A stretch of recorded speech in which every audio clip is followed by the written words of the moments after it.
Don't come back if you can't even handle basic housework. My mother-in-law yelled at me angrily. She said this while I was in the hospital with a broken leg. The ironic thing was that she was the reason I got hurt, but instead of apologizing, she wanted to throw me out of the house.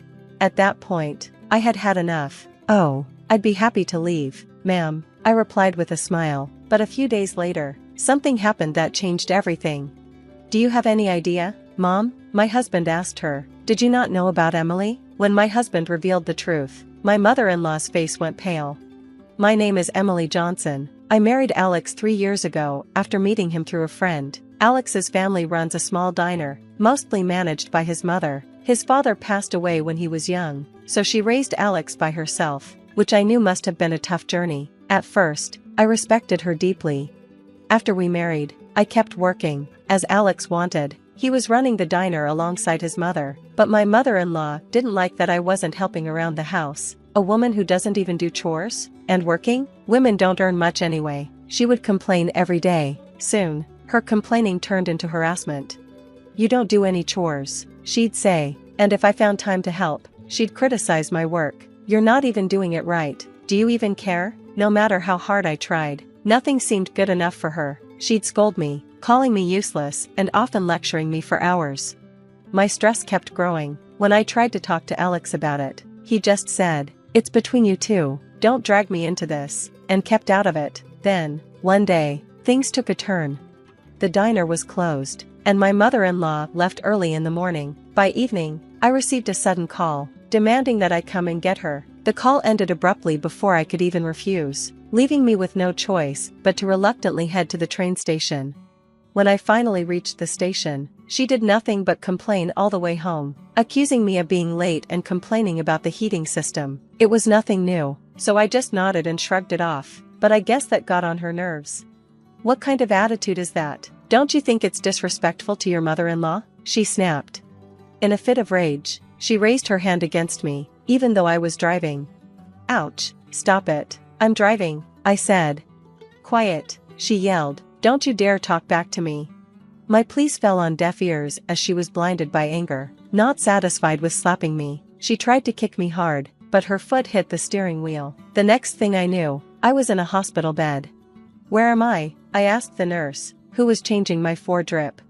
"You were brought to the hospital after a car accident," she explained. "You broke your right leg and have cuts and bruises all over your body." "How's my mother-in-law?" I asked, concerned. "She only has a few scratches, no one else was injured," the nurse reassured me. I felt slightly relieved. However, when my mother-in-law came to my room, she immediately started yelling at me. "It's all your fault I got injured. You need to pay me compensation," she screeched the moment she saw me injured. "Where did you get injured?" I asked. She rolled up her sleeve and showed me a small piece of gauze. Meanwhile, I was confined to my bed, unable to move. After all, the accident was her fault. She lost her temper and hit me while I was driving, causing the crash, but there wasn't a single word of apology from her. On top of being good for nothing, you want to be a nuisance to your own mother-in-law? You're nothing but a god of pestilence. I never liked you from the start. Don't you dare come back if you can't even do basic housework. The moment I heard those words, I could feel something snap inside me. "Oh, I'd be delighted to do that, ma'am," I said, before I even knew it. My mother-in-law just stood there with a stunned look on her face. "I won't be returning to your house. I'm going to divorce Alex. Thank you for everything until now," I said as I gave a slight bow. My mother-in-law snapped out of her shock and responded, "Oh, how unusual for you to listen for once. Yes, just as you say, I'm useless and worthless. I don't belong in your house," I said, pretending to be downcast. She left the hospital room saying, "Oh, I see," unable to say anything more. Even after that, my mother-in-law kept coming to my hospital room and complaining. "You'll end up on the streets if you can't come back to our house. It'll be too late to regret it then." "Yes, you're right. It would have been better if you had done this sooner," I replied casually, not looking up from my phone. "You're absolutely right," she kept complaining. "Are you listening?" I ignored her as usual, scrolling on my phone. This happened several times. A week after I was admitted to the hospital, my mother-in-law came to my room to complain again. As usual, I ignored her, but then, suddenly, my husband Alex burst in, pale-faced. "Oh, It's unusual for you to visit. What changed your mind? I asked. What on earth is this? Alex asked, holding up a divorce paper with my details already filled in. I asked my family to mail it. I'm glad it arrived just fine, Alex said, with a slight smile. I calmly told him everything my mother-in-law had said to me. Mom, did you not know? Emily earns way more than I do. Alex turned pale as he asked this in a shaky voice. Yes, I've been working for a large corporation since before we got married. I've worked hard and achieved good results, so I hold a fairly high position now. My salary reflects the toughness of the job and, as you put it, is quite substantial. But she doesn't look like she earns that much, does she? My mother-in-law retorted. She always wears the same clothes. That's because Emily has been spending her money on our diner, Alex explained. The diner my mother-in-law runs was on the brink of bankruptcy when Alex took it over. It was in a tough spot, and his mother had no business acumen. He'd been trying to turn it around, and I had been using my salary to help keep it afloat, offering advice on management. Without my help, the diner would probably go out of business soon. No, it can't be true. There's no way that useless woman could do such a thing, my mother-in-law exclaimed, still flustered and unable to believe what she was hearing. I showed her my phone, which I had been using until just a moment ago. What is this? She asked, staring at the screen. It's the data recording of your diner's performance, and this here is my pay stub. My workplace has digitized our payslips, I explained. My mother-in-law stared at my phone and slowly turned pale. No, that can't be, she stuttered. I should mention that I've already consulted with the police about the accident you caused. What? My mother-in-law's expression was utterly shocked. I could only sigh in exasperation. Since an accident occurred, of course the police will conduct an inquiry, right? So I reported everything exactly as it happened to them, and I've submitted the dash cam footage. Why would you do that? She asked, visibly nervous. From her reaction, it seemed like she was aware that she caused the accident. There's a chance you could be held criminally liable, I said, but if you admit it, you might get off with a lighter sentence. After a while, my mother-in-law started trembling, and then to my surprise, she knelt before me. I'm sorry, I had no idea. We've been living off your money. I'm sorry about the accident too. I'm reflecting on my actions. Please forgive me. She changed her attitude right away. Until now, she'd never uttered an apology. Is it that easy to say sorry when it means she can get off the hook? The sight of her was pathetic. It made me more disgusted than angry.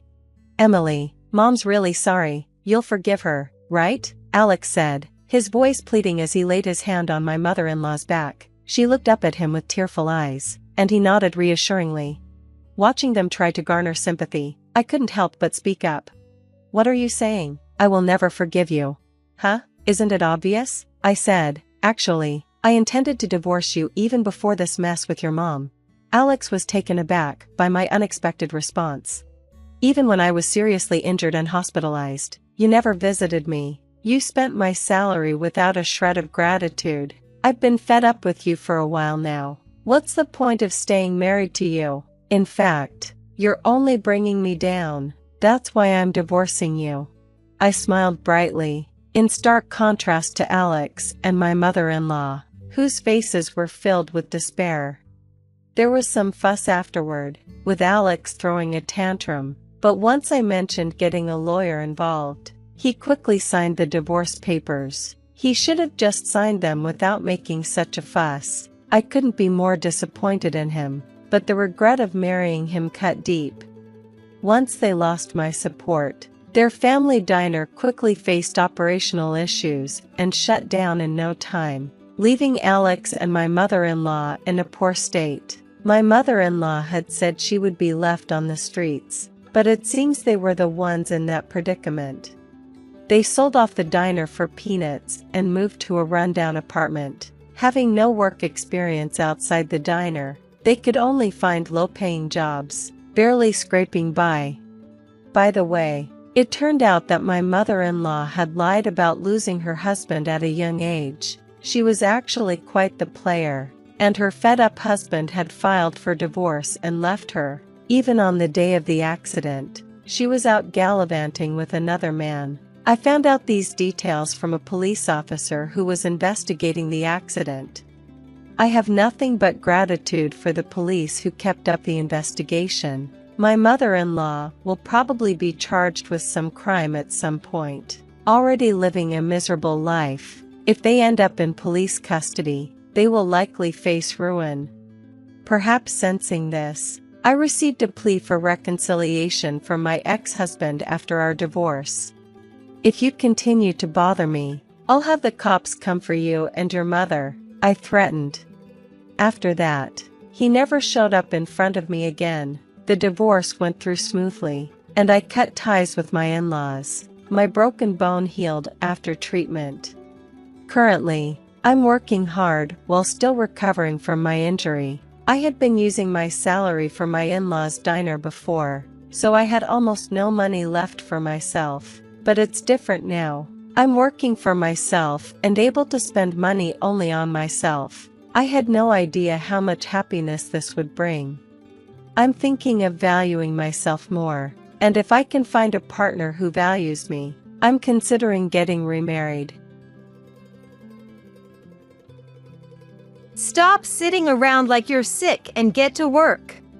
With that, my brother-in-law Anthony, who had drunk too much, hit me in the stomach even though I was pregnant, which should never have happened. This was during a visit to the in-laws' house. Ouch! Please stop! Not the stomach! I instinctively protected my stomach and glared at Anthony, hitting me while knowing I was pregnant. This is not something that can be forgiven just because he had been drinking. I had tolerated Anthony because he was part of Thomas's family, but I can no longer forgive this outrageous act. It was when I had made up my mind. What are you doing? My mother-in-law Rachel shouted in a voice I had never heard before. The next moment, the usually gentle expressions of the in-laws changed. Discipline is needed. What? Yes. Time for some re-education. My in-laws Rachel and Kevin said in a voice lower than usual, and I was surprised. I am Sarah, 32 years old, married for 5 years. I work in the office of a major trading company. My husband, Thomas, is 2 years older than me and the ace of the sales department at the same company. So, it's a workplace romance. Thomas is the middle child of 3 siblings, with an older brother and a younger sister. I quickly became good friends with his sister, Samantha, because our names were similar. Sarah and Samantha, you guys are like twins. We laughed at Thomas's words when I was first introduced. I always wanted a sister since I have 2 brothers. Can I call you Sarah? Of course. Nice to meet you, Samantha. We hit it off right away and have been close ever since the wedding. Samantha works for a foreign company and moved to Japan 2 years ago. Although I knew she could be transferred abroad, my mother-in-law Rachel seemed lonely when the orders came. I was lonely too, but in this era of video calls and the internet, it's not so bad. I showed Rachel how to video call and forwarded her photos from Samantha, which she was very happy about. Thank you, Sarah. We don't really understand all this talk about Instagram accounts and stuff. It's truly a convenient era. Her company takes proper vacations, so she'll come back several times a year. Something to look forward to. Yes, indeed. Make sure you and Thomas come over then. Will do. The in-laws' house is just a 30-minute drive away, and we visited several times a month. Kevin is taciturn and Rachel loves to chat, seemingly opposites, but both are calm and kind, and our relationship with them is good. With Samantha around, visiting the in-laws' house was not a burden but a pleasure. Except for one thorn in my side. My brother-in-law, Anthony. Anthony claims to be an illustrator and is always at home. He once worked at a design office years ago but quit, and now he only gets work occasionally. In reality, he's almost unemployed. In other words, he's living off his wealthy family, which honestly, as an adult, I find, well, it's not my place to say. Kevin and Rachel can afford it, And according to Thomas, Anthony was pampered because he was frail with asthma as a child. Anthony is a bit sensitive and has been weak since childhood, so he's always been at home. But he's kind, so please get along with him. Sure, of course.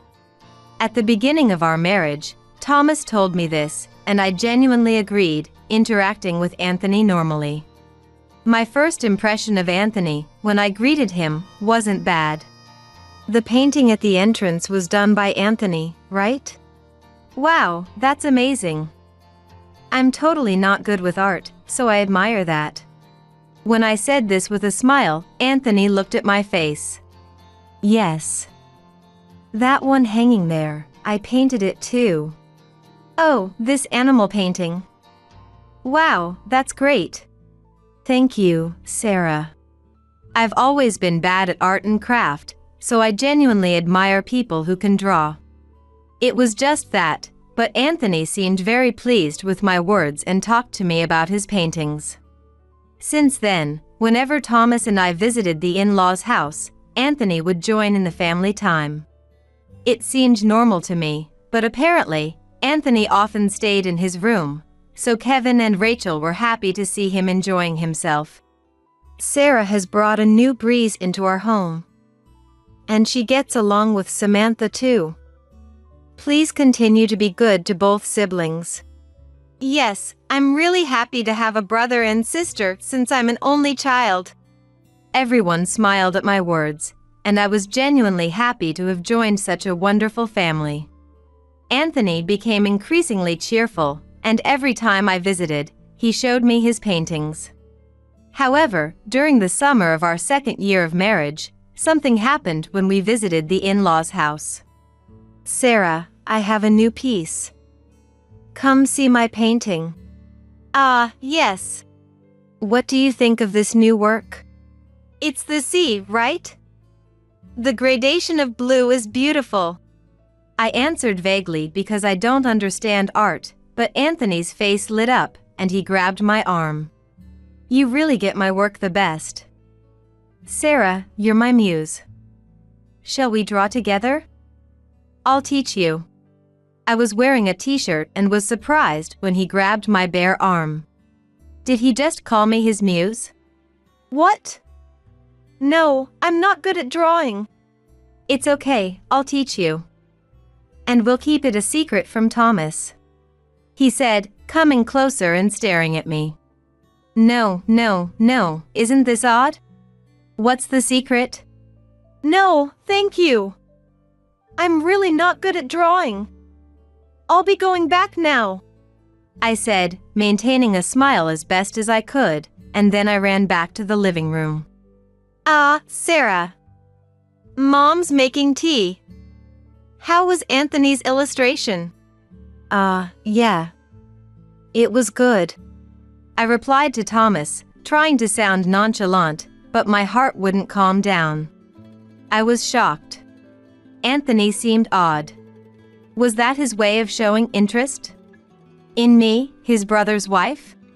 He always seemed happy when I praised his paintings, but I never thought. Anthony doesn't interact much with people outside because he's mostly drawing at home, so maybe his sense of personal space is a bit off. Sarah, do you want tea? Oh, what's wrong? No. Rachel, let me do it. Then could you make coffee for me? Yes. I calmed myself while smiling at Rachel, who was thanking me. It's not like he confessed his love or anything. Maybe I'm just overthinking it. He just invited me to draw, and maybe he got excited because I praised his work. It would be rude to Anthony, Thomas, and even Kevin and Rachel if I misunderstood Anthony's intentions, and I don't want to cause trouble in our good relationship with the in-laws' house. I decided not to worry about it. But that night, I received a text from Anthony. Sorry about today. Thomas was there, you had to say no. Come by yourself next time. Huh? I read the message again. I didn't quite understand it. Not sure how to respond, I didn't reply. Honestly, I had forgotten about it. But a few days later, another text came. When will you come? I have a painting to show you. If you want to meet outside, I'm willing to go out. I'll take you to the art museum. How should I interpret this? It could be seen as a date invitation, but he's Thomas's brother. And he's somewhat of a recluse. It's good that he's willing to go outside, and Kevin and Rachel would be happy about it. I'm busy and can't go to the museum, but we'll visit the in-laws' house again with Thomas. Let's all have dinner together. I thought it was troublesome, but I couldn't just ignore it. I replied casually, emphasizing that I'm the wife of the brother. Anthony didn't reply to that, and I felt relieved. However, after that, Anthony's behavior towards me changed. He used to greet me warmly at the in-laws' house, engaging in conversations and showing me his paintings, but he started to ignore me completely. When we passed each other in the hallway or ended up alone, he glared and muttered, Dishonest woman. Playing with men." I was startled and looked back, but he was already gone. "Recently, Anthony has stopped talking to you altogether. He's been gloomy at home. Do you know anything?" I was asked by Rachel while we were in the kitchen and felt a jolt. "No, nothing in particular." I quickly smiled and brushed it off. "Really? Just when he was starting to brighten up, he's going back into his gloomy phase. Anthony's sensitivity can be quite troublesome." "Oh dear." I could only vaguely nod in response to Rachel's words. Meanwhile, I received texts from Anthony. The messages varied, from insulting words to wanting to meet just the two of us. Perhaps he's mentally unstable. I couldn't tell Thomas, so I didn't reply to avoid provoking Anthony any further. However, as the stress built up and it became harder to visit the in-laws' house, an event happened that made all of that seem insignificant. I was pregnant. Both Thomas and I had wanted children, but it had been difficult to conceive. We had undergone tests after turning 30 and found nothing abnormal, so we were just starting to consider treatments, making the news incredibly joyous. Thomas and I embraced each other happily. Fortunately, my morning sickness was mild, but considering the future, I informed my immediate supervisor and colleagues early on. Knowing how much I wanted a child, my colleagues were as happy for me as if it were their own good news. Completely forgetting about Anthony, I was engulfed in happiness. I told Thomas's sister Samantha through WhatsApp. Despite her overseas assignment, we kept in touch frequently, and Samantha was thrilled for us.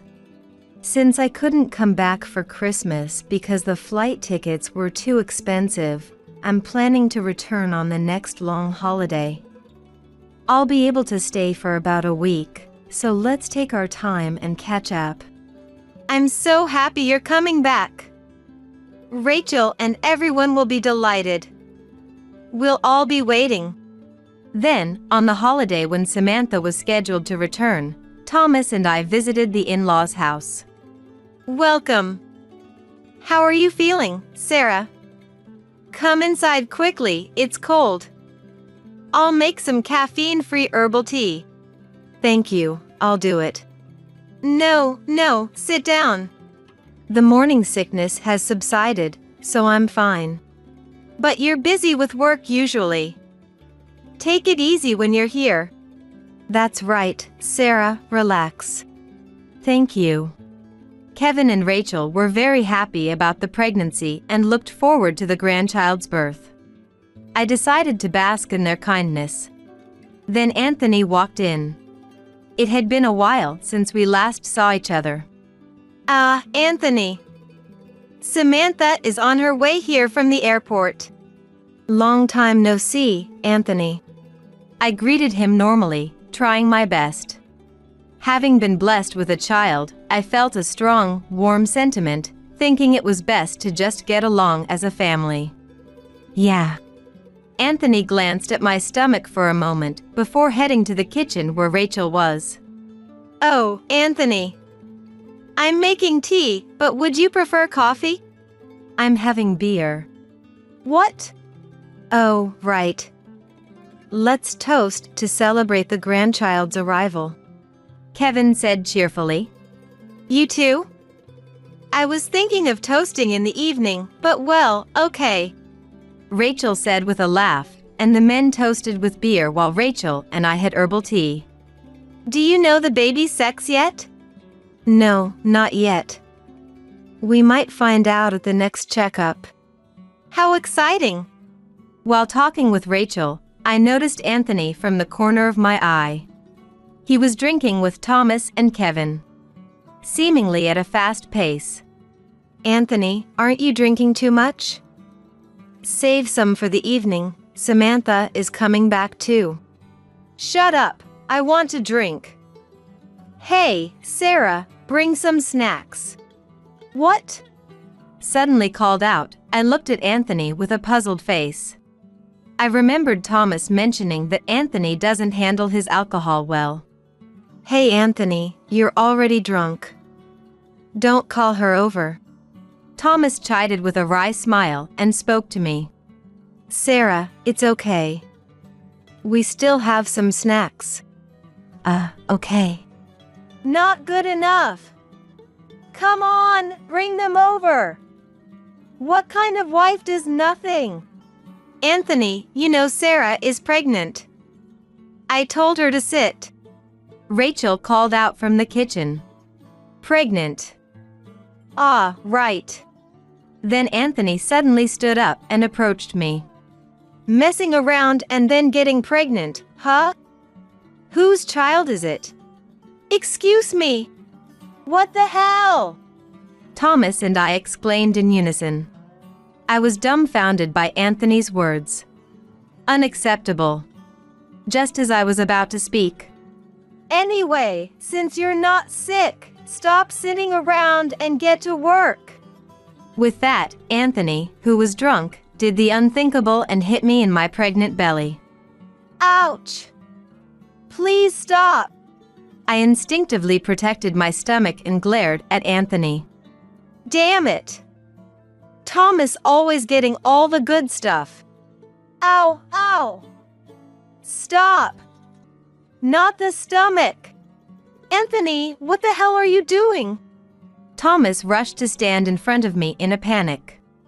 Despite my shock and fear at Anthony's sudden change, I felt a growing anger within me.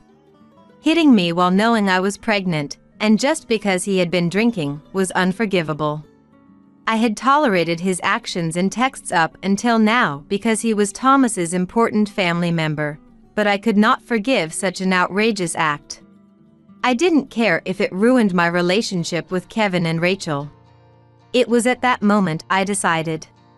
"What are you doing?" "What?" A voice louder than I had ever heard before rang out. It was Rachel. "What did you just do to Sarah?" In the next moment, the usually gentle expressions of Kevin and Rachel changed. "Discipline is needed." "What?" "Yes. Time for some re-education," Rachel and Kevin said in a voice lower than usual, and I was surprised. "Rachel?" "Sarah, step back." As Rachel pushed me behind Thomas, the next moment, there was a sharp smack. "Ow, ow! My hand hurts more." The always graceful Rachel was in a tremendous rage. Indeed, her hand also looked painful. There was a really good sound. Anthony was holding his cheek, looking stunned. "What are you doing? Mom, you always takes my side, right? Dad too." Kevin and Rachel sighed sadly. "As a child, you had severe asthma and couldn't do many things compared to your lively younger brother and sister, missing out on your youth. We felt sorry for you and spoiled you, but it was a mistake." "What? That's right. We will not take care of you anymore. Leave this house, pay your own rent and living expenses. What? Why me? Why am I being kicked out? It should be this woman leaving. Sarah is our precious son's wife. Plus, our grandchild will be born soon. We want her to continue coming to this house without worry. You're the one who should leave. Rachel! Damn it! I'll sue. Punishment for the slut who played with my feelings. That's fraud. Anthony was incoherent, beyond comprehension. You'd be the one getting sued, Anthony. A firm voice echoed. What? Samantha! Samantha! I texted, I'm almost home, but no one replied to my WhatsApp. I come back to find this happening. I heard everything. Sarah, is your stomach okay? Samantha, welcome back. Sorry we couldn't greet you properly. That's not important. Saying that, she glared at Anthony fiercely. Remember I told you my boyfriend is a lawyer I met in Japan? What? Assaulting a pregnant woman is a crime. What? Anthony's face turned pale. Haha. What's the big deal? We're family. I was just drunk and fooling around. Fooling around! What if something happened to the baby in my stomach? I raised my voice involuntarily. Samantha stepped in front of me protectively. Family or not doesn't matter. Stalking and attempted assault are taken very seriously these days, so be prepared. Samantha's clear statement, with the backing of her lawyer boyfriend, was very persuasive. Anthony was pale as a ghost. It might be hard to sue for just being hit a few times in the stomach, but it was enough to scare the naive Anthony. Stalking? Don't lump me in with those people. Thought you could do whatever because Sarah wouldn't tell anyone, right? Sure, Sarah kept it to herself for Mom and Dad's sake. But she confided in me. What? Anthony's face contorted. I know everything you did, and all the texts are saved. Texts? Thomas looked puzzled. Sending texts to Sarah when Thomas was not around, starting with hitting on her and then turning to harassment when rejected. What? Thomas and Kevin exclaimed in unison, and Rachel pressed her temples painfully. I don't know if it was when you were drunk, but some of the content was pretty bad. I advised her to keep it as evidence. And to keep a diary with dates of when you harassed her, on advice from my lawyer boyfriend. No way! Do you realize how much stress and pain you've caused Sarah? No, that... I mean... It's because Sarah seduced me. Don't you dare call her name. Thomas's voice changed. This time, the anger was real. And its intensity made even me flinch for a moment. Anthony used to stay cooped up, but he seemed to enjoy talking with Sarah. I genuinely thought our family was growing and Anthony was getting better. What are you doing? Then he turned to me and bowed his head. Sarah, I'm sorry. It's my fault too for asking you to get along with Anthony. You couldn't talk about it, right? Thomas said with regret, and Anthony, trembling, lashed out in frustration. So, why is it always you? Just because you're my younger brother doesn't mean you can be so arrogant. Always surrounded by friends, having girlfriends. Why can't you just let me have this woman? Sarah likes me, she approached me. What are you talking about? I felt dizzy with anger. That's enough, Anthony. Oh? You finally get it? No. We're done. You're no longer a brother or family to me. What? Samantha, introduce me to your lawyer boyfriend. Of course. What? Wait a minute. Suddenly, Anthony started to panic. It's clear from the texts that Anthony was the one who approached Sarah, and his actions were borderline stalking. But and hitting Sarah in the stomach while she's pregnant is absolutely unforgivable. It's a serious assault. I can't forgive that above all else, Rachel said firmly. Facing the cold stares from the entire family, Anthony suddenly yelled at me. What the hell? It's all your fault. What do you mean? What now? Anger made my voice come out lower than usual. Anthony sighed dramatically before saying, It's because you seduced me. After leading me on like that, to play around and then discard me, what a villainess. This villainess. Everyone, not just me, was dumbfounded by Anthony's nonsensical accusation.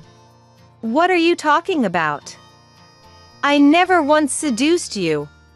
Come on, don't pretend you've forgotten. You praised my paintings so much, saying you liked them and admired them. That was about your art. What? I only praised your art. I never said I liked you. Anthony was shocked. Him being so surprised was shocking to me, considering it was all his own delusional thinking. Always smiling and coming closer, saying my paintings are wonderful. And you were always looking forward to them. How is that seduction? I can't draw, so I simply thought your skill was amazing and expressed my admiration. And if my husband's brother says to look at his paintings, what else am I supposed to say? So that's... Anthony was at a loss for words. That's exactly how I feel, wanting to be at a loss for words. You're right, Sarah. Did you really misunderstand her praise as personal affection? Besides, Sarah is my wife. Thomas's perfectly reasonable words made Anthony bite his lip in frustration. Anthony, you left your last job because you were accused of misogyny and stalking by female staff, right? What? It was the first time I heard about it. The way they made a fuss was certainly extreme, and you always being sensitive became depressed. Our family believed you sighed and worried about you. So that was the story. That would explain why they hadn't mentioned it to me. Now I wonder if we were right to believe you as our son. Kevin frowned sadly. That's right. Sarah was trying to get along as family, and Anthony seemed brighter, so we were watching over him. And you were harboring such thoughts, approaching the wife of your brother. Rachel was trembling with anger and shock. Supporting her shoulder, Kevin murmured in a low voice. Leave. What? Just like Rachel said. Leave. We won't help you anymore. What? Wait.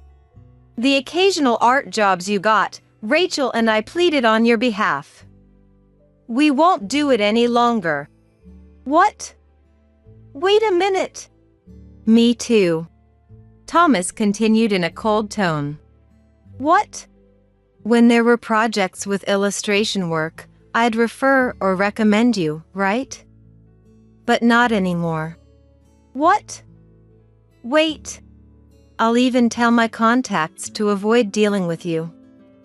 I'm sorry for having involved them with such a person. What's that supposed to mean? You always looking down on me. Stop it. I stepped in front of Thomas, who Anthony was about to grab, and glared at him with all my might. Sarah, stay back. I'm fine. My intensity made Anthony step back. Thomas doesn't look down on you. He cared about you. So did Kevin and Rachel, right? A grown man, living under his parents' protection, never showing gratitude, only engaging in despicable behavior. How pitiful. At my words, Anthony collapsed to his knees, groaning. And of course after that, Anthony was kicked out of the house with nothing but the clothes on his back. He tearfully agreed to a condition not to involve himself with me or the family, not to stalk or harass, in exchange for us not filing a report for the violence. Through Samantha's boyfriend's connections, we got a lawyer to draft a document which he signed. Anthony pleaded to be allowed to stay in the house, but Kevin and Rachel would not hear of it. Later, he attempted to find work in illustration through old connections, but due to the manner of his departure, no one would employ him. He ended up working at a construction site with lodging, but reportedly, due to his uselessness and high pride, he was often disciplined by the robust men and the young workers alike. He brought it all upon himself. It's good for him to learn the harshness of society firsthand. And 6 months later, in my arms now sleeps a beautiful daughter. This precious life that was safely brought into the world. Is she asleep? Yes. She really does have the cutest sleeping face. I've prepared the baby bed in the other room. Shall we put her down? Mom's preparing some tea, so why don't you take a break while she naps? Samantha smiled as she said this. Thanks. Hey, did you decide on the dress you were indecisive about? I want to hear about it. Oh, yes. Want to see the photos? I'd love to. Samantha, who has returned from abroad, is now preparing for her wedding with her lawyer fiancé. We continue to be as close as real sisters. With Anthony gone, visiting the in-laws' house has become a place of comfort, and Kevin and Rachel are overjoyed with the birth of their grandchild. Sarah, I'll take her to the baby bed. Thomas came over and gently lifted our daughter from my arms. Thomas, too, is utterly enamored with our long-awaited child, to the point where I worry he might become too soft of a father. Having something to protect has brought out a new strength in me. At the same time, I find myself feeling a renewed sense of gratitude towards my own parents and in-laws. As I raise this child, I realize I'm also being nurtured. In the realm of parenting, I'm starting from zero just like her. One cannot live alone. I want to remember this and be someone who values both themselves and those around them. As I watched my child's sleeping face, a smile naturally came to my face. At your age, with no position of responsibility, someone as incompetent as you is not needed in our company. I have prepared a termination letter, and we will pay severance. Pack your things and leave immediately. I silently endured the president's abusive tirade. Arguing with such a person is futile. Understood, I am terminated. I calmly stated, quickly packed my belongings, and left the office. To an outsider, I might appear as a defeated loser at the mercy of the president, but I had already grasped her vulnerability. I am Caroline, 48 years old. Most women my age are married, with grown children or even becoming grandmothers, but I am still single. I have had my share of romantic relationships, but simply, I never ended up married. Not that I completely lacked the desire, but with a fulfilling job and wonderful colleagues, I was content. However, a drastic change occurred a few months ago. My company is family-run, with executive roles filled exclusively by the chairman's relatives. The chairman's son, daughter, their spouses, all held sway. This didn't mean that we, the non-relatives, were treated poorly. Indeed, it was possible for us to climb the ranks. The chairman's charismatic leadership kept the company well-knit, and we had no major complaints. In fact, the bond among colleagues was strong, and we worked together daily with united effort. But when the chairman suddenly passed away and his son took over as chairman, the company faced an unexpected turn. The new president was Helena, the chairman's daughter. She was previously unknown to the company, and many of us were shocked that such an outsider was appointed.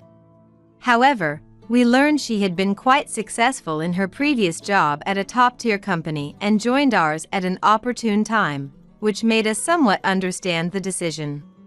At 38, Helena was also single, and my colleagues speculated about her character, perhaps a dedicated career woman or a tough, cold person. However, her appearance at the inauguration was the complete opposite of our expectations. She looked more like a club hostess with high exposure, teetering on thin high heels and dangling large earrings. The strong perfume was noticeable even from a distance, causing many to grimace. Her speech, impacted by her appearance, felt shallow and lacked a sense of commitment and passion for the company, leaving me with a sense of unease. But worrying wouldn't help. Focusing on the work at hand, I tried to shake off the inauguration's aftermath and settled into my tasks. However, not long after, Helena, our president, unexpectedly visited our department. Tension briefly spiked, but she ignored everyone and made a beeline for a colleague, Cecil, announcing, "I like you. You stood out at the ceremony earlier." Cecil, such a cute name. How about joining me for lunch to celebrate my appointment? Cecil turned pale and was frozen. Not just him, everyone there lost their words and stood like statues. What was the president even saying? That was the atmosphere. Oh, don't look so surprised. Shocked to be invited by the president? I find that quite endearing. Helena continued before grabbing Cecil's arm, intending to leave. Cecil interjected. Please wait. I appreciate the offer, but I have urgent work to finish this morning. Could we possibly wait until break time? It was barely past 10 a.m. Too early to abandon work for a lunch outing. Is your work really that urgent? If so, someone else can handle it. Lunch with the president is far more valuable to you. I'll teach you what to prioritize. She insisted, pushing Cecil along despite his reluctance. By the time they returned, it was past 2 p.m. Cecil, 38, divorced a few years back and now single, was admired for his refined looks, growing more handsome with age. Many female colleagues harbored secret crushes on him, rejoicing at his divorce as it meant he was back on the market. While Helena's fondness for Cecil might be understandable, her behavior was unbecoming of a president. It was a revealing day, highlighting Helena's true character. To make up for the morning's disruption, Cecil ended up working late, a consequence of Helena's actions that benefited no one. Cecil, I've reserved a wonderful French restaurant for us today. The one with the chef I mentioned before. We better hurry or we'll be late.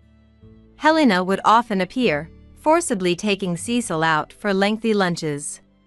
Cecil, you look so dignified while working. What are you working on now? As this became a regular occurrence, she began occupying the seat beside Cecil, disrupting his work with her chatter. Colleagues displaced by Helena struggled to complete their tasks, often resorting to overtime. Gradually, a simmering discontent towards Helena grew among the staff. While no one dared to voice their frustrations openly, it was clear that everyone shared the same sentiment. When exactly does Helena perform her presidential duties? It seems like she's not taking her job seriously at all. That's the look my colleagues and I shared as we watched her. I was busy helping Cecil and others with their work and overtime. While assisting Cecil one day, I tried to lighten the mood. Cecil, you've really been put through the ringer. It's tough being targeted by the wrong person. He responded apologetically. I'm so sorry for causing everyone trouble. I really appreciate your help, Caroline, especially since you have your work too. Cecil blamed himself for the situation. It's not something you need to apologize for, I said. It's all because of that out-of-touch president. Honestly, what was the chairman thinking, making Helena president? But keep that between us. I joked, sticking out my tongue, and Cecil gave a weak smile. It had been a while since I'd seen him smile. In fact, I realized that smiles had been rare in our department lately. How long would these days continue? The mere thought weighed heavily on my mind. Determined to break this cycle, I decided to consult someone about it. Carl, the chairman, and Helena's father. When I joined the company, Carl was the executive vice president and we occasionally chatted.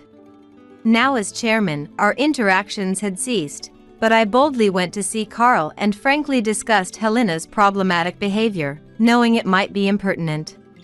He was a dignified man, a son of the previous revered chairman. I hoped he would understand the employees' struggles, but Carl's response was dismissive. "I'm not here to listen to such complaints. You are to follow President Helena, work for the company, and earn your salary. That's all. It's simple." And with that, he sent me away. I realized then, Carl, who had appointed Helena as president, was just another fool. Disappointed and furious, I felt a surge of anger. The next day, Helena came again to invite Cecil to lunch, but our department was bustling with a crucial project deadline. Amidst the tense atmosphere, Helena's presence only fueled irritation, and some of my colleagues couldn't hide their annoyance. "I'm sorry, I really can't leave my work today. Could you perhaps dine alone?" Cecil tried to decline politely. Helena insisted. "It's fine, someone else will cover for you." "Hey, you there, take over Cecil's work."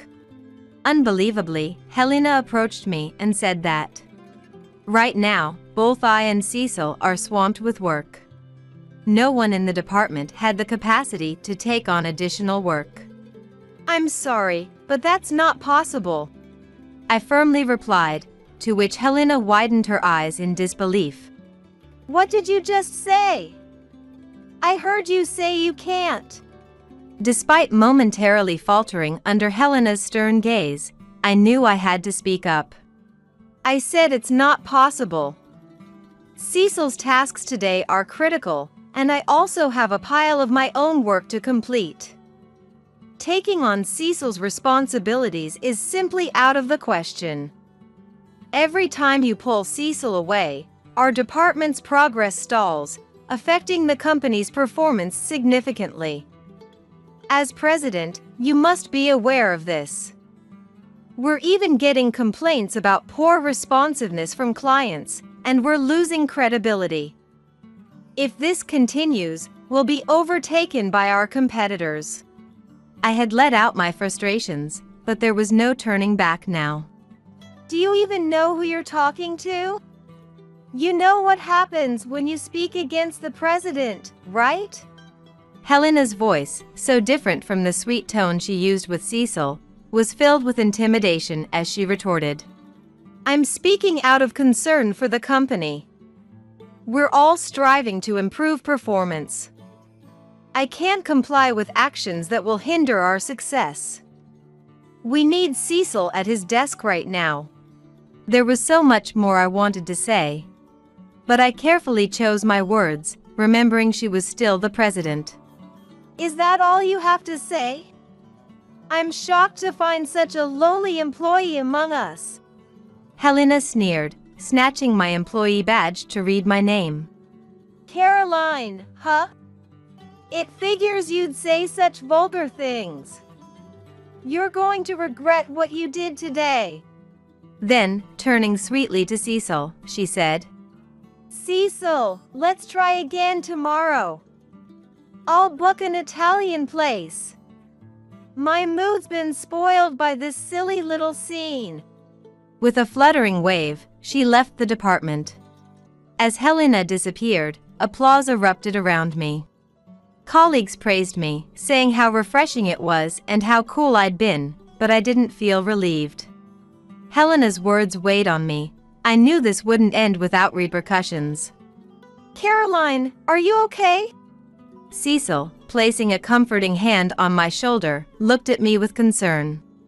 "Are you okay, Caroline? I know you spoke for all of us, but now you're in the president's sights. I'm on your side, though. If anything happens, I'll be here to protect you." His strong reassurance lightened my heart slightly. I was grateful for such a supportive colleague. Though Helena's retaliation might start as soon as tomorrow, with these colleagues by my side, I felt ready to face it. However, Helena's actions were more straightforward than I expected, and she showed up in our department the very next day to announce, "You, at your age with no significant position, not proficient at work, just getting older and more unsightly. How dare you talk back to me? Someone who has remained a mere employee all these years is not needed in this company. Frankly, you're an eyesore. You're fired as of today. Pack your things and leave." I was astounded by the abrupt and harsh dismissal. "Fired?" I echoed, in disbelief. Helena, with rough breath, pulled out a piece of paper. "Yes, but it's not wrongful termination. Don't bother suing. Here's your termination letter and we'll even pay severance pay. Now, hurry up and leave." As Helena ranted, "That's too much, President. Caroline is our moral support, indispensable to this company." Cecil stepped up, fists clenched. Helena scoffed. "Cecil, you're mistaken if you think it's good to side with such an incompetent woman. It seems you've been influenced by her because you've worked together for too long. How pitiful. She's a detriment to this company. It's only right she's fired." I stood silently, absorbing Helena's verbal abuse. Arguing with someone like her was futile. "If you say my presence is detrimental to the company, then I must accept my dismissal," I replied calmly, quickly packing my belongings and leaving, though I couldn't suppress my intense anger. I was determined not to let this end here. I had already identified Helena's weakness. The next day, I welcomed a refreshing morning, had breakfast, and cleaned my house. It should be about time, I thought, glancing at the clock as it struck 10 a.m. Right on cue, my phone rang. The company's number flashed on the screen. The caller was easy to guess. It must be Helena. Slowly, I answered. "Caroline, oh thank goodness you picked up. Listen, about the firing yesterday, it was just a joke. I never imagined you'd take it seriously and actually not show up today. I'll overlook your tardiness, so please come to the office as usual." Helena spoke in the same cajoling tone she used with Cecil. "You're so honest, Caroline, to take such a joke seriously." Helena's voice quivered slightly. "It wasn't a joke. I have the signed termination letter. Does the company sign such things as a joke? If so, that's a terribly irresponsible company. A president who flirts with male employees and publicly humiliates an employee is disgraceful. I want nothing more to do with such a company." Helena was speechless at my words, so I pressed further. "I know everything that happened this morning in the office and that you'd come crying to me for help." I had heard all about it from Cecil. Today was an especially important day for presenting our company's best product to a crucial client. Success would significantly boost our company, while failure would allow competitors to leapfrog us to industry leadership. It was such an important presentation. Even Helena must have recognized this importance, as she attended the morning meeting to motivate everyone. She asked who was in charge of the presentation, but no one came forward, and the room fell silent. Of course, I was the presenter. When Helena realized this, she panicked but then asked if anyone else could handle the responsibility. But what Helena found in front of her were resignation letters from all employees. Seeing my dismissal, everyone had had enough of the company. Hearing this from Cecil, I informed Helena. Please! If you're there, Caroline, the presentation can still go ahead. We don't have much time before the meeting with a client. I'll double your salary, and you'll be treated as a director. Please come back. Please! Helena pleaded hysterically, almost incomprehensible. Unfortunately, I have no intention of returning. Please handle it yourself. As president, you haven't worked properly and have been chasing employees around, decreasing performance. I don't think you have the capacity to manage it, I said before hanging up. I dismissed her further calls without hesitation. It would be interesting to see how she managed alone. That evening, Helena and Carl came to my house. As I cautiously opened the door, I'm sorry. I'm so sorry. Please forgive us, they pleaded tearfully. Apparently, the presentation had been a disaster. From the moment Helena arrived alone, the client must have been skeptical. Just minutes into the presentation, they stormed out, disgusted with Helena's incompetence. They said they'd reconsider if you were involved, Caroline. Please, for the company's sake, come back, Helena pleaded. My anger erupted. For the company? How can you say that? You've disrupted employees' work, fired me for speaking up, and caused everyone to turn against you due to your arrogance. This is the result of your actions. Please leave. As I attempted to close the door, Helena sprang up. It's all because you interfered with my lunches with Cecil, embarrassing me in front of everyone. That's why I fired you. You got in the way of my lunches with Cecil. That's all it was. What a childish notion. I knew it, but hearing it directly from her made me feel sick. I'm begging you to come back. Suddenly, Helena lunged at me, but was swiftly stopped by Cecil, who had come out of concern. Enough, please. I came because I was worried about Caroline, and I can't believe it's come to this, Cecil said, surprising both Helena and me. Helena, let me make it clear, dining or talking with you has been nothing but a pain because I have someone I like. I've told you many times, but you only looked at my appearance and never listened, Cecil confessed, leaving Helena paralyzed. Caroline and the other employees who resigned have already found new jobs. A competing company, looking to expand, was thrilled to hire us all. Everyone is talented, and they were delighted. Caroline and I are not coming back. You're the reason she was unfairly thrown out of the company. Please, don't show up in front of us again. If you don't leave, we'll call the police, Cecil said firmly. Helena tried to say something, but was pulled away by Carl, who was also pale. He was the fool who appointed Helena president and dismissed my desperate pleas. There's no room for sympathy without its supporting employees and missing a great opportunity. The company's reputation plummeted, leading to bankruptcy. I am sorry to the wonderful predecessor, but once the predecessor was gone, it was only a matter of time before it came to this. Helena and Carl disappeared, buried under immense debt. Living lives I don't even want to imagine.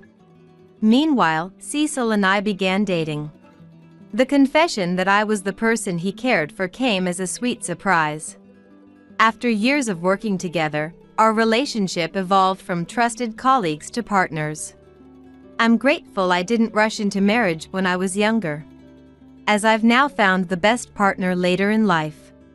Life is unpredictable. Maybe Cecil and I will get married.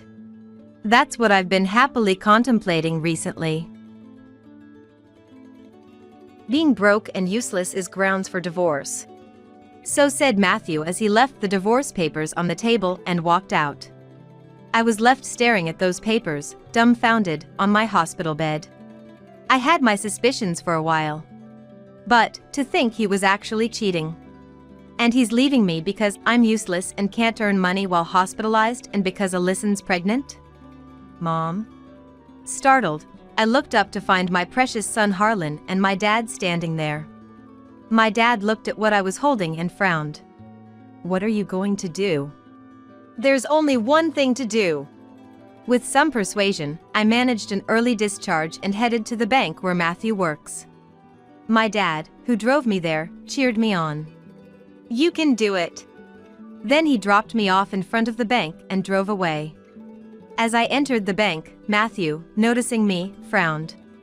Coincidentally, there were no other customers in front of Matthew. I approached him directly. I'm closing all the company accounts. What?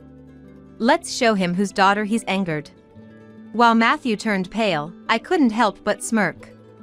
I am Sabrina, a 32-year-old corporate executive and mother of one. I have a 7-year-old son named Harlan and my husband's name is Matthew. Matthew and I met at a party thrown by mutual friends during our college days. Back then, we had no interest in each other and merely exchanged contact information. Hey, weren't you at that party? Sabrina, right? Oh, Matthew? The following year, by coincidence, I used the bank where he worked and we reconnected. That led to us keeping in touch regularly and eventually started dating. After I got pregnant with Harlan, we got married. Matthew was known for his serious and meticulous work, which made my friends envy that I had him as my husband. I, too, was happy to have married him. Mom, why does this become this? Hold on a sec. I don't know that much myself, so I'll look into it. Okay. Harlan, perhaps inheriting traits from Matthew, is studious and curious. He's always asking questions, which keeps me on my toes with my own studies. What's this? Why? Surprisingly, Harlan's admiration is not for Matthew but for my dad. My mother passed away from illness, and my dad, despite his busy work life, raised me as a single parent. I'm sorry, but it's hard to get along with your dad. Well, it can't be helped, but don't say that to him. He's quite sensitive about it. No way, I could. My dad is a kind man but looks intimidating and somewhat scary. Matthew is also not comfortable around him due to his appearance. My dad, aware of this, has always tried not to interfere too much. Thus, our life was peaceful at the beginning, a life that seemed full of promise. But that changed drastically after we got married. Hey! Where did you put my mobile phone? Don't say it like I'm responsible for it. Isn't it still on the charger? Right after waking up, Matthew would ask grumpily. Indeed, his mobile phone was where he left it charging the night before. No apologies or thanks from him, just a click of his tongue, which irritated me. Matthew changed after we got married. And whenever he had the chance he would say this. I'm an elite banker. Thanks to me, you're living a comfortable life. Yet Matthew doesn't contribute financially at home. He spends his entire salary on himself, yet acts as if he's supporting the household. In reality, I'm the one supporting our family. I pay for all the utilities and groceries. Hey! What's with these new clothes? They're for Harlan. He's outgrown his old ones. Don't spend my money on luxuries. I'm paying with my own salary. I don't even have access to your account. Yet, if I take Harlan out for a meal or buy new clothes, he immediately complains. He seems to dislike any form of luxury, no matter how small. On the other hand, my dad is the type of person who's willing to spend money for our sake. The apartment you're in now is too small, right? That's why I bought the condo you and Matthew wanted to live in. And it's not far from my place, so I could be close with you guys. He said, laughing, and gave us the top floor as a gift. And to be there for us in times of need, he lives on a different floor in the same building. Mom, can I go to Grandpa's? Of course, but just because it's the same building doesn't mean you can stay out late. Make sure you come back before it gets dark. Okay. It might be natural for Harlan to be closer to his grandfather than his father, Matthew. Whenever he has the chance, Harlan goes to see my dad. Where's Harlan? At Dad's place. Is that so? Matthew never complains about my dad to him directly. And it seems he's careful not to say too much around Harlan, fearing he might tell my dad. It's just me he's bold with. Certainly, I keep quiet not to trouble my dad. Well, if it's just complaints, I can ignore them. That's how lightly I thought of it as. And so unlike my dad, Matthew doesn't participate in childcare at all. I've been called out by Alyson, so I'm heading out. What? Again? And it's Matthew's childhood friend Alyson who's stealing away his time from childcare. I dislike her, more than just being uncomfortable around her. Matthew and I are like siblings. So please don't misunderstand. Every time she meets me, she would say something like that. Yet, she always tries to assert her dominance. Matthew used to be. As if she knows Matthew better than I do, which is just annoying. Valeria, Matthew's mother-in-law, also dotes on Alyson, which complicates things further. Why did Matthew choose such a woman instead of Alyson? He should have married Alyson. When called to my in-laws, Valeria made sure to say such things loud enough for me to hear. John, my father-in-law, always scolds her for it, but she doesn't seem to care. Alyson claims to be a natural airhead. I'm just a natural airhead, that's why I rely on Matthew so much. I don't mean to make Sabrina uncomfortable. This might be okay if she were younger. But she's 28, not exactly young. It's time she acted her age. The reason she and Matthew didn't end up together is because of John. I don't want such a woman even as an in-law. If it really comes down to it, I'll divorce you. Alyson can hardly be called as a good person. She's notorious for playing around with men and doesn't work either. Whatever she wants, she gets Matthew to buy for her. John despises Alyson and strongly opposed their relationship. I could never understand why Valeria adores Alyson so much. I'm sorry for my wife's behavior. It's not something you should apologize for, John. Matthew too. To not defend his wife from such remarks, and instead, being friendly with such a woman. True to John's words, no matter what Valeria says about me, Matthew never defends me. Sometimes, he even laughs. Why do you say those things, Grandma? If Mom and Dad hadn't met, I wouldn't be born. Does that mean I'm an unwanted child to you, Grandma? No, that's not true at all. Harlan always stands up for me in place of Matthew. Harlan may not understand how children are made, but he knows they can't be born without both parents. Valeria adores her brilliant grandson, so she refrains from making such remarks in front of Harlan. In that aspect, Valeria and Matthew are very alike, making it seem they really are related. I have plans to drink with Alyson tonight, so I'll be home late. Oh, really? Gradually, I started to wonder if Matthew was necessary for us at all. And I began preparing for divorce. Harlan seemed to sense something too. If there's anything I can help with, just let me know, he said, showing concern for me. Then, I was summoned by Valeria. I really didn't want to go, but she kept calling persistently enough that it would affect my work if I didn't show up. John is away on business, so there's no one to carry heavy things. Can you buy some rice? Apparently, John was on a business trip. I wanted to tell her to just order it online, but saying that would clearly lead to an argument. After being tasked with carrying heavy items after work, I was exhausted. As I was heading back to the condo in a daze, my body was thrown by a car. It seems a car that ran a red light hit me. The driver who hit you fled the scene, and we're currently investigating. I was informed while lying in a hospital bed. For now, I left Harlan in my father's care and decided to stay in the hospital for a while. I broke my arm, so I couldn't work properly in this state. When I was being worried about such things, my dad scolded me. First, worry about your own health. Harlan, my father, and John, who came back in a hurry after hearing about the accident, visited me frequently, but Matthew and Valeria did not visit me at all. Well, that was within my expectations. Coming in. What? So, I was surprised when Matthew showed up in my hospital room. Sign this. Matthew presented me with divorce papers. Already signed by him, with Valeria's name as a witness. With that arm, you won't be able to work. Now that you can't make money, you're useless to me. What is that supposed to mean? And besides, Alyson is pregnant with my child. My thoughts froze at those words. Alyson is pregnant with Matthew's child. I'm going to marry Alyson. So just sign this quickly. Saying that, Matthew turned his back on me. As if I was of no further use to him.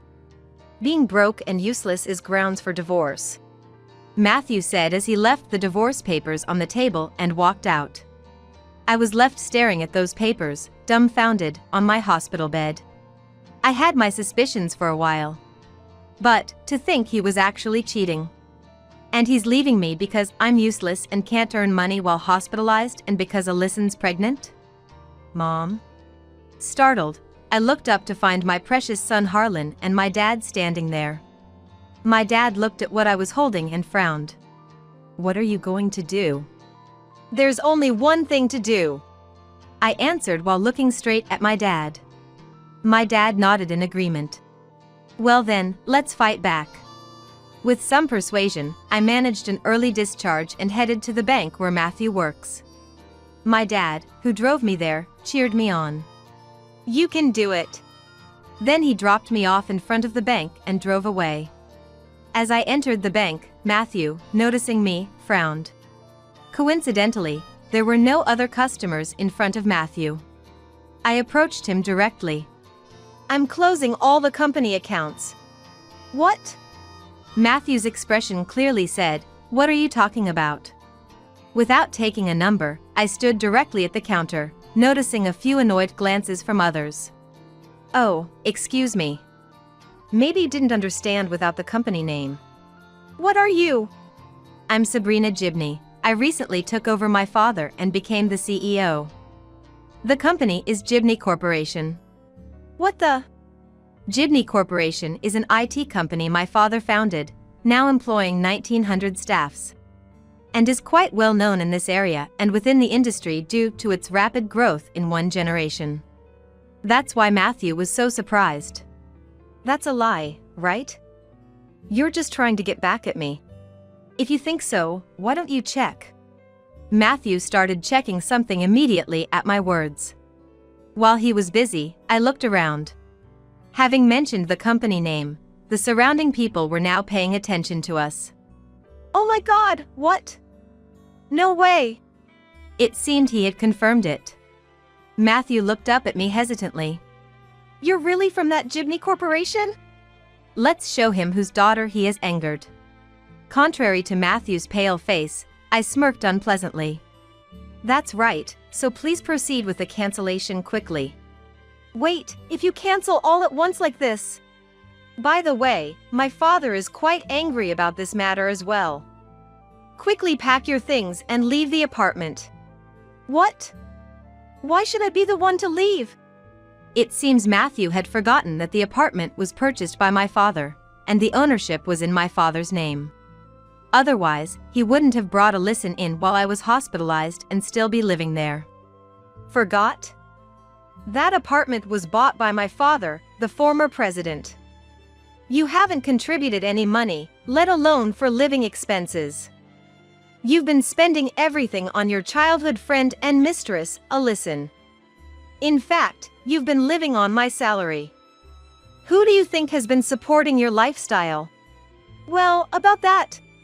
And now, because she's pregnant, you expect me to hand over the apartment to you and your mistress? How much more do you intend to insult me? I made sure to speak loudly enough for those around to hear. And of course, Matthew was flustered. After all, he's known for being serious. That he, of all people, wouldn't contribute financially at home and was cheating with a childhood friend. The looks we received from those around us turned cold. Is that true? What? The one who approached me was Ogden, the branch manager of this bank. He had been here for a while, listening to our conversation. I believe we need to have a detailed discussion.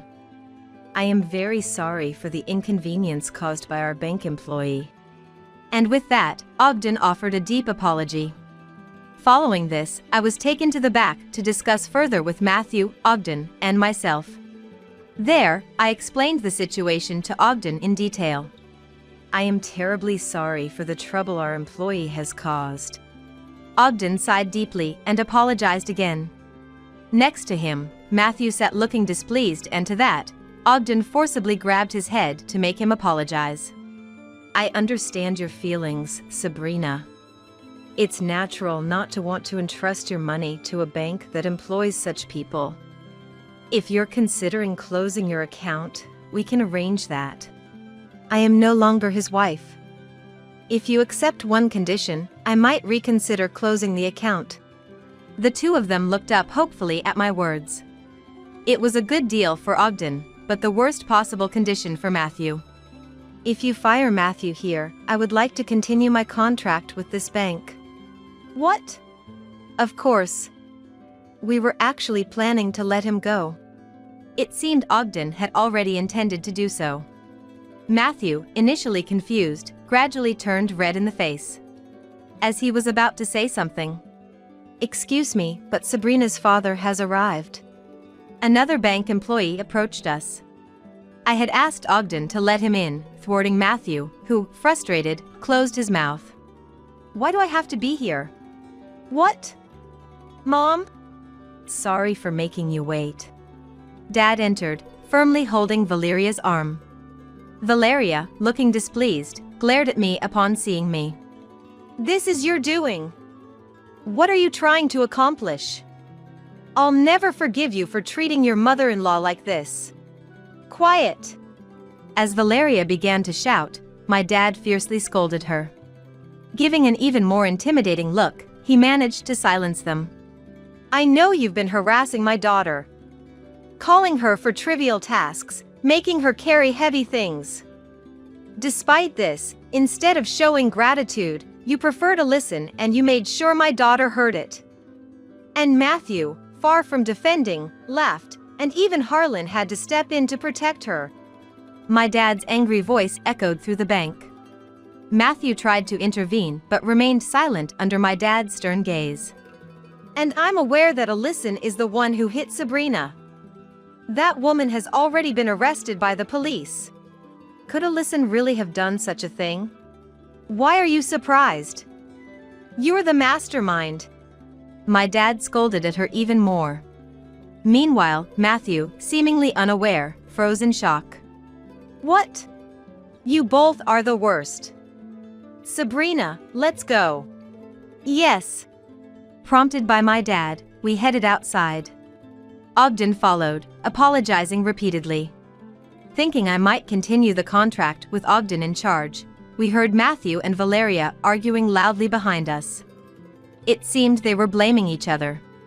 Their voices could be heard outside, and the customers and bank employees who were present whispered that what they had heard was true. Just as planned. Yes. They reacted just as we expected, which helped. Our plan had gone smoothly, and we left the bank laughing confidently. As a result, Matthew was indeed fired. Thanks to the police conducting a thorough investigation, Alyson received a prison sentence. As for Valeria, she was forced to divorce John after it was discovered she had instigated Alyson to run me over in an attempt to get rid of me. Valeria was also taken into custody by the police. Welcome back, Mom, Grandpa. I'm home. Thank you for looking after Harlan, John. No problem. Seems like you've settled everything at the bank. After cornering Matthew and his accomplices at the bank, I went to pick up Harlan, whom I had left with John. John had helped a lot this time too. He found evidence that Valeria was instigating Alyson and discovered notes about their plan to eliminate me, which he handed over to the police. When I thanked him for everything, John said with a smile, "You did great." Since then, my days have become busier than ever. Being busy as a next-in-line president and a board member already, becoming president has added even more responsibility on me due to Matthew. And as for my dad, he started a new company. "I've always wanted to start a new company," he said, pushing the presidency onto me, eager to show Matthew up. Because of that, both my father and I became busy, so John has been looking after Harlan.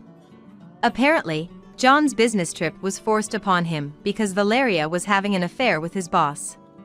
He took early retirement and moved into a vacant apartment in our building. "I'm currently studying about remote work." Planning to eventually entrust him with work, I've sent someone knowledgeable his way. He seems very capable, so I'd like him to excel in my new company. It seems my dad and John got along very well after this incident, often visiting each other's apartments to drink and chat. On the other hand, Matthew, having been driven out, returned to his empty family home. Unable to find employment at any bank with rumors spread by my dad and I everywhere, he was left unemployable, forced to pay me compensation through debts. Now, spending his days tirelessly working part-time jobs, he came crying to us, but we collectively ignored him.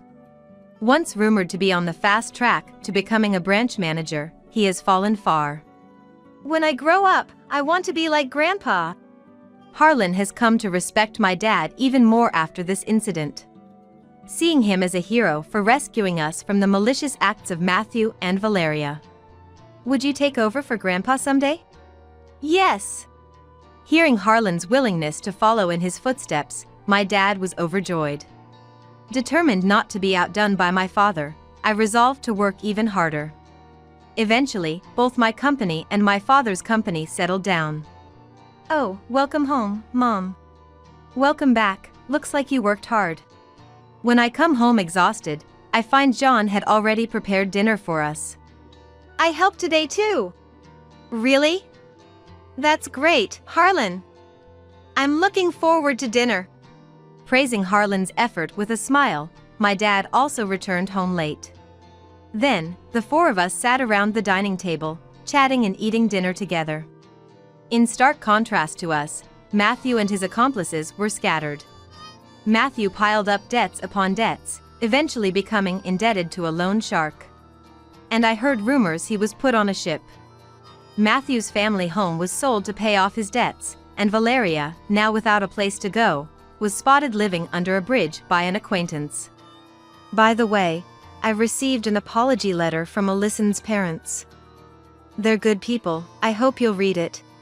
If you say so, John. According to the letter from Alyson's parents, she gave birth in prison. They took the child in. Alyson's release, they moved away to ensure she wouldn't rely on them. The letter contained deep apologies to me. Alyson's parents seem like very good people. I sincerely hope the child grows up to resemble their grandparents rather than their parents. Nonetheless, Alyson too has lost a place to return to. I hope she reflects on her sins in her solitude. Time passed by and it had been 10 years since the divorce. We've grown without being troubled by Matthew. Did I even have a dad? Apparently, he vaguely remembers Matthew's existence but considers irrelevant to his life. And I too have completely forgotten about his existence. I've decided to take over Grandpa's company after all. If that's what you've decided, I won't object. Harlan chose to inherit my dad's company, which was originally a company making toys. Starting as an ordinary employee, Harlan is valued for his constant flow of ideas. Maybe it's time to leave the company in Harlan's hands. My dad would say so in a laugh. Once he hands over the company to Harlan, he plans to live a quiet life in the countryside. I'm also finding a successor and teaching them my job earnestly.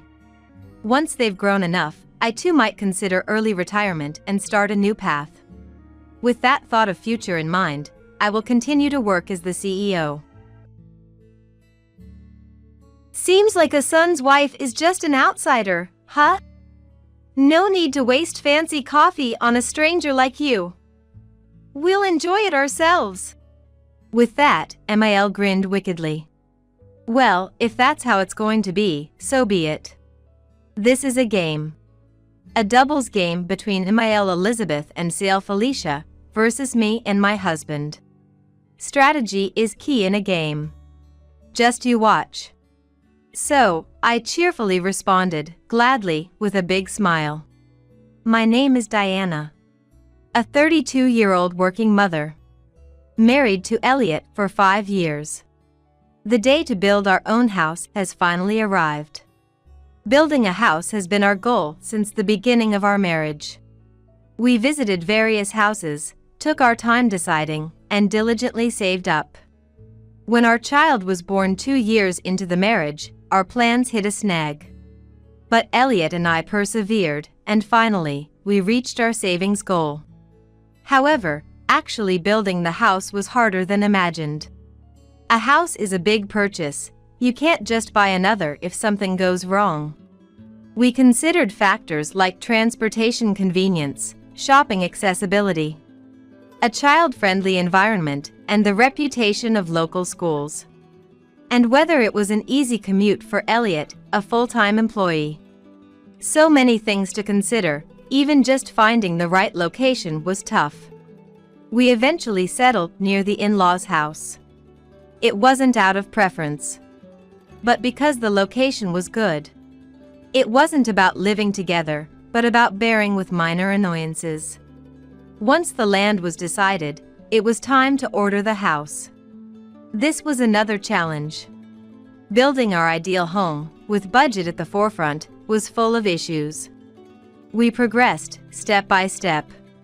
But complicating matters further were Elizabeth and Felicia. For some reason, they kept interfering. When we mentioned building a house, both suddenly became interested. Elizabeth's eyes sparkled, and Felicia, in her late 20s and single, was excited. Where will it be built? Which home builder are you using? What will the interior look like? They asked all sorts of questions. I tried to brush them off. But then they somehow found out about our meetings with the home builder and the architect and started crashing them. How do they even find these things out?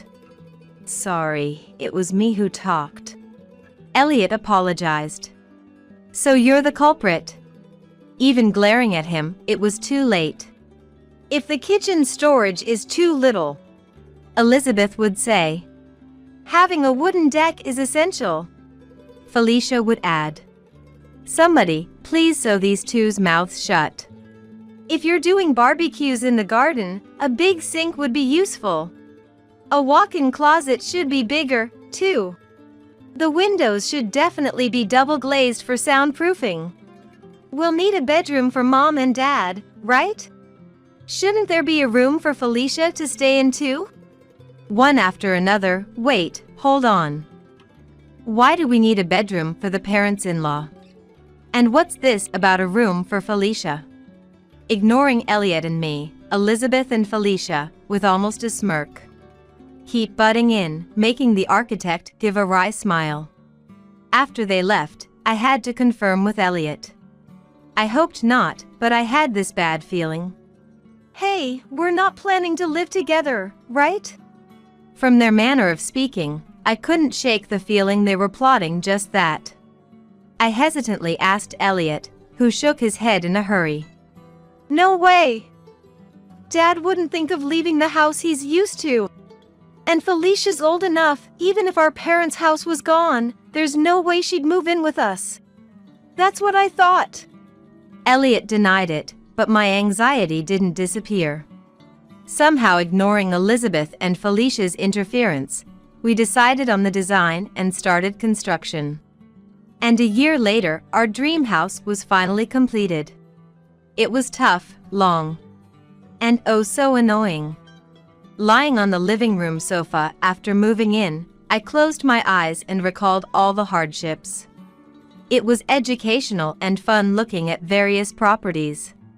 Hey Mom, is it okay to put my cup here? Why not? Let's use this corner of the cupboard for mine and Felicia's things. There were times, pointed out by the architect, when I felt disheartened by the difference between the ideal and the reality. The best room on the second floor has to be sunny, right? I'll take the biggest one? Yeah, I'm getting old, a small room would be tiring. Let's go with that. I really wanted to plant a viburnum in the garden. But who knew I'd have to research the type of soil, too. Okay, then I'll call the moving company. Thanks. You're reliable, Felicia. And then there's, wait, what's with these people swarming my house? Elizabeth and Felicia. Why are you meddling with things inside the house? We're just moving things to make it more livable. Felicia replied nonchalantly to my question. My clothes, still in boxes, were pushed to a corner, and somehow Felicia's clothes were making their way into the closet. Elizabeth too. This new house is nice. It's exciting, said, making herself coffee and starting to eat cookies. No, crumbs on the floor. Hey, both of you, stop doing whatever you please. This is our house, you know. I shouted, panicked, as the two behaved as if they were the ones who would be living here. But at that moment, the atmosphere changed. What are you talking about? Felicia said. Huh? As I tilted my head in confusion, Felicia pointed and continued. This house was built by my brother Elliot. Elizabeth nodded in agreement. That's right. It's my son Elliot's house. What's wrong with parents or siblings living here? There's plenty wrong with it. The worry I had since before the house was built seemed to be turning into reality. Could it be these two? Then that settles it. Felicia and I will take the big room on the second floor. The room next to it will be Elliot's, no problem, right? There's a big problem. The big room is for me and my husband, and the next room is for our son. What are you talking about? Elliot and the grandson can just share. What Elizabeth said made no sense. No, it's too small for Elliot, me, and our son. Elliot and the grandson can manage. I'm here too, you know. What are you talking about? That's when Elizabeth looked at me with a sinister smile. Listen here. This house was built by Elliot, who's related by blood. That means it's the right of his blood relatives to live here. You're just an outsider, a stranger. You should just sleep on that sofa over there, she said, pointing to the sofa. You're kidding, right? Elizabeth and Felicia seem serious about living in this house. My precious home is about to be occupied by this alien mother-daughter duo. Worried, I consulted Elliot that night. Luckily, they hadn't stayed over yet, but since they were talking about movers, they might seriously start living here soon. Hey, are you really going to give them the biggest room? No way. Of course not. When I told Elliot about today, he frowned. But they're talking about turning our room into Elizabeth and Felicia's room? That's a bit much. Elliot, looking troubled, tilted his head and talked with Elizabeth and Felicia the next day. And I thought they understood. What, Elizabeth? What are you doing? We're moving in. They didn't get it at all. During the day, when our son was at daycare and Elliot was at work, Elizabeth arrived with movers and started bringing in boxes. Moving in! Really, such an inflexible daughter-in-law. Why should we have to settle for a small room? That's practically ungrateful. After all, a son's wife is just a stranger. Didn't Elliot tell you anything? He did. No to the big room. What a narrowed-down version of the story. Living in this house at all is the problem. I was stunned as they moved everything in. The space intended for our son's room was now occupied by heaps of cardboard boxes, and then Felicia arrived. Oh no, it's a small room. Felicia. What on earth? Hi, Diana, let's get along from now on. Since it's the joyous first day of moving in, let's have a luxurious dinner, okay? No. Ignoring me, Elizabeth and Felicia disappeared into their room and closed the door. Oh, great. Due to Elizabeth and Felicia's surprise invasion, our new home was now occupied by the enemy. Suddenly, I was living with the occupying force. Cleaning, laundry, cooking, all my responsibility, which I wasn't happy about. And them using our stuff without permission was upsetting. But I couldn't really tell them not to use things since we were living together. As I was thinking this, Felicia took out a bottle of wine. That was something I bought for myself, but before I could say anything, she drank it. Out of the corner of my eye, I saw Elizabeth generously using my expensive lotion. That's expensive stuff. I ordered various things for the luxurious dinner, and of course, I had to pay. Elizabeth and Felicia ate all the delivered dinner. I didn't get a single bite. Elizabeth and Felicia always took showers before me, my husband, and our son. And they always left the hot water running. They never contributed to the utility bills. And they watched TV late into the night at high volume. The house was a mess, dirty everywhere. I'm always positive. Gradually, the absurdity became amusing. I decided to enjoy it. This was a hospitality game with Elizabeth and Felicia. Getting angry is bad for the skin, after all. So, let the hospitality game begin. One holiday. During a day off when Elliot and our son were home, Felicia woke up scratching her head and sat at the dining table. And she asked me, I'm so sleepy. Didn't get enough sleep. Is there coffee? Still sleepy after sleeping till noon. Then Elizabeth woke up. And similarly, Diana, make some coffee, she said, so I stood up. This is a game, a game. I win if I impress them. With that thought, I opened the cabinet with the coffee. Let's see, there should be the instant coffee I bought yesterday. It was a bit more expensive than usual. I showed it with a smug face, but they both looked disappointed. Don't they like it? Then Felicia stood up and started searching the cabinet. And found it, she said, taking out coffee beans. Those are from a gift Elliot got from his boss. It's not just any coffee, it's premium. We don't drink coffee from beans at home, so it was kind of wasted on us. Misunderstanding my expression, Felicia smirked. What, hiding such good beans, Diana? You're so mean. Eh? Elizabeth nodded at Felicia's words. Really? You don't want us, who are not blood related, to drink delicious coffee? You're definitely an outsider. Such an outsider doesn't deserve this luxury coffee. What? We'll drink this gifted premium coffee. An outsider like you is fine with instant coffee, lol. And Elizabeth laughed. This is not making any sense. But there's no interpreter. For me, it's actually a relief that they're using up the bean coffee. Seeing Elliot nodding in agreement. Sure, I'd be glad to, I said with a smile.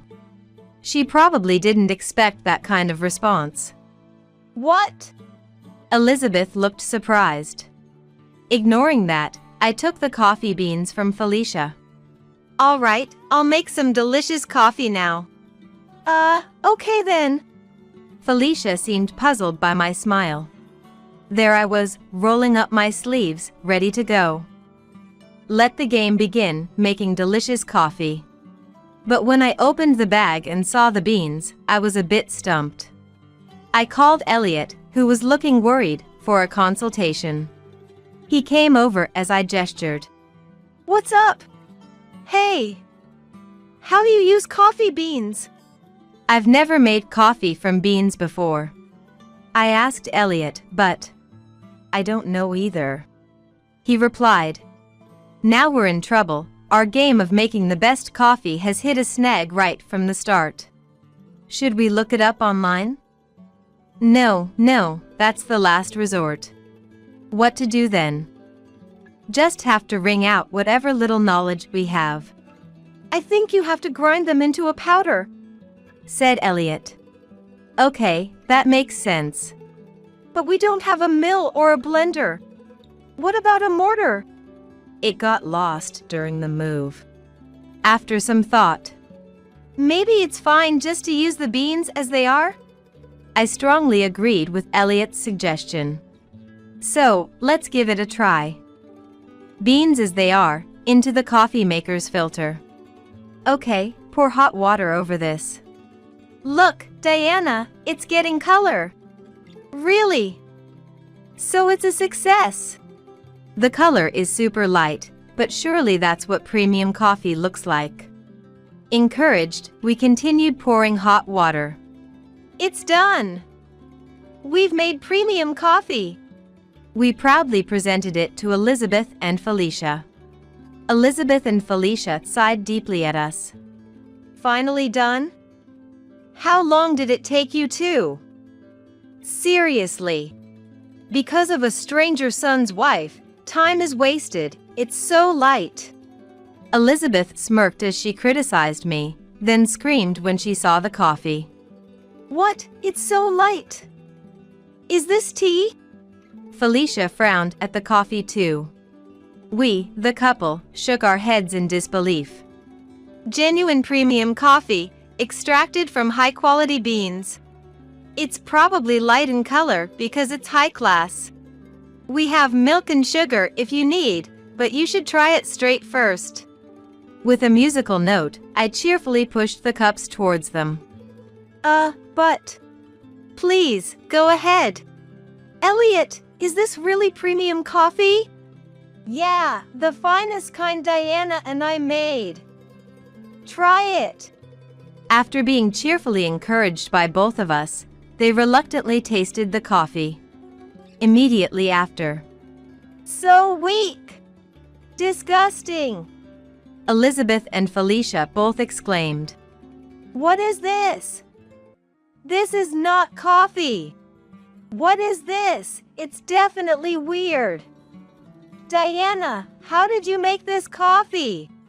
I just poured hot water over the beans. What? Was something wrong? I looked at Elliot, but he just shrugged. Weird, I just made it normally. Too high class for your taste? Huh? I am a woman who suits high class stuff. It's this coffee that's odd. Ah, good. Then please drink it all. No, but I mean... Here you go. If high-end stuff suits them, they'll surely get used to it while drinking. So, there's only one thing to do. I pushed the coffee cup to Felicia's mouth and made her drink forcefully. Meanwhile, Elliot, calling it filial piety, was encouraging Elizabeth to drink. Now, this is getting fun. The daily game is enjoyable. Elizabeth, shall we clean your room? Hey, at least knock first. Ah, sorry. Since you always enter our room without knocking, I thought it wasn't necessary. Felicia, all this stuff on the floor is trash, right? I'll throw it all away. That's a premium bag. Elizabeth, since you said the seasoning was too light yesterday, I made it stronger today. Too strong. Not just strong, it's spicy. Felicia, it seems you like my lotion, but I have something better. It has a unique smell, but it's good for your skin. Smelly. What is this? Don't put it on my face. The game of pleasing them was getting more and more fun. I continued to serve them with increasing enthusiasm. They cried with joy, so I win. Elliot was also doing various things, But as I spend more time with them, I have the advantage. Then one day, Elizabeth and Felicia disappeared. Huh? Then I received a call from Fael. Oh right, Freddie from the in-laws house. How has he been? Enjoying a carefree solo life? That's good. According to Freddie, Elizabeth and Felicia came back crying. What happened? Elizabeth's lips are swollen, and Felicia's skin is shiny but smells terrible, he said. They must have been so happy they went to report to Freddie. But they shouldn't think it's over yet. There's a barbecue in the garden tonight. I'm setting up a trampoline for Elizabeth and Felicia to enjoy, so I'll go pick them up now, I announced and went to fetch them from the in-laws' house.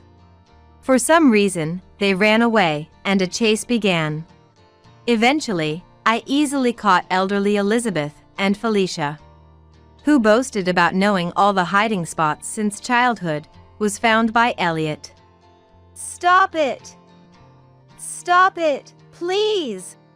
They cried with joy, no need to be shy. A few days later, movers suddenly arrived and took Elizabeth and Felicia's stuff away. Why? I wanted to show more hospitality, I said to them hiding behind Freddie at the in-laws' house, and they shook their heads vigorously with pale faces. Elliot looked genuinely disappointed.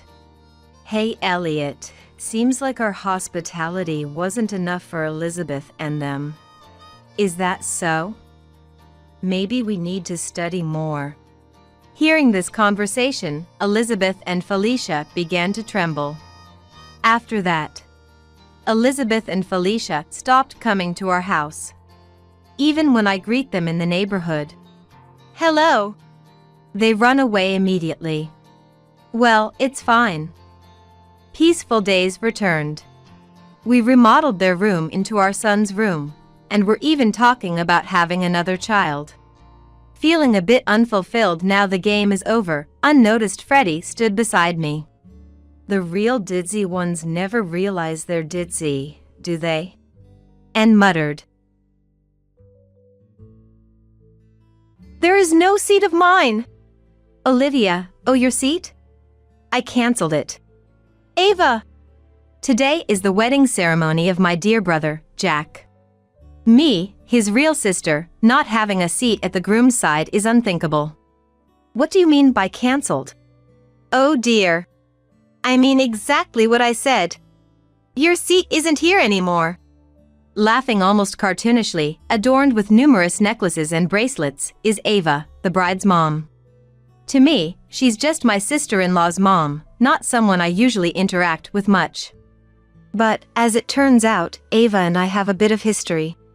I'm Olivia, a 25-year-old singer. Since childhood, I've pursued my dream, enduring hardships and disappointments, but 3 years ago, I passed a crucial audition. That led to hit songs, and now I'm busy with solo concerts and TV appearances. I met my husband, Michael, at work, and we married a year ago. Both my professional and personal life are thriving. It's all thanks to the support of my family. Especially my brother, Jack, who's always been here for me. He had been claiming to me as, I'm your first fan since my debut. However, in the entertainment industry, I sometimes face criticism for being frivolous or chasing dreams endlessly. When Jack's marriage was decided, my biggest concern was exactly this. I worried if Jack would be badmouthed by his wife's family because of my career, but Mary and Ava, his wife and mother-in-law, smiled and supported my work. I was so happy with that, yet I never imagined today's wedding turning out like this. Come on, how long will you stand there? You're obstructing the other guests. Please leave quickly. What are you talking about? Today is my brother's important wedding. I'm definitely attending. How many times do I have to tell you? You don't have a seat. Just go home immediately. Then, a staff member from the venue, seemingly unable to watch any longer, came to help. If there's been a mistake, we can arrange a seat for you. What would you like to? It's fine. Today is my daughter's wedding. The presence of someone like her would only lower the grade of the ceremony. No need for unnecessary interference. What do you mean by that? Don't you get it? I don't want someone with a frivolous job like yours in my family. I cannot let that comment go. Please retract it. Where did I go wrong? I'm proud of my job. Just because you're a bit famous, you act so high and mighty. You're just a one-hit wonder, aren't you? You'll fade away soon enough. I was so stunned by her words that I fell silent. My husband Michael, perhaps out of anger, had gone pale and was glaring at Ava. Was Ava really so pleased with our situation? She dramatically spread her arms wide with a triumphant look. Her heavy bracelets clanged loudly. If you really want to attend badly, there's one condition. If you can meet it, you're welcome at the wedding. All right, let's hear it for now. Though I was thinking, what kind of condition? I prepared to listen. Ava's face twisted into an even more satisfied, mocking smile. Quit your singing career. Then, I'll allow you to attend. I couldn't help but raise my voice at Ava's outrageous suggestion. Ava snorted arrogantly. Her expression seemed to say, there's no way you could do that. She knew I couldn't accept such a condition and seemed to enjoy seeing me struggle. You can't do it, can you? You always put yourself first. Your job is more important to you than your own brother, isn't it? Such a selfish and detestable woman. There's no place for you here. Just leave. Shocked by her cruel words, my husband Michael started to retort, but I pulled his arm to stop him. Michael looked at me unhappily, but I shook my head slightly and then faced Ava squarely. Understood. Then, we'll leave here. What? Michael, let's go.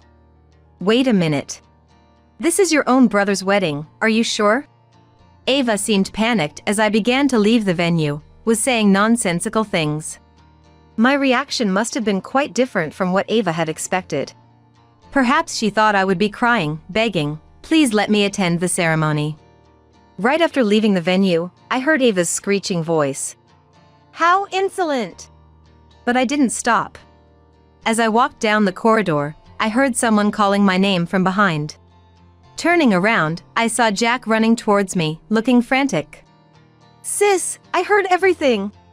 This is unbelievable, truly unacceptable. Jack, calm down a bit. How can I stay calm in this situation? Michael and I had to soothe an agitated Jack together. Once he calmed down a bit, I took a deep breath and faced him. I'm sorry, Jack. I didn't mean to cause trouble on your special day. This isn't something you should apologize for, sis. But why would Ava say something like that? Well, anyway, now things happen like this, I'm calling off the wedding. Then it's my turn to be surprised. What? Wait a minute. That's too much.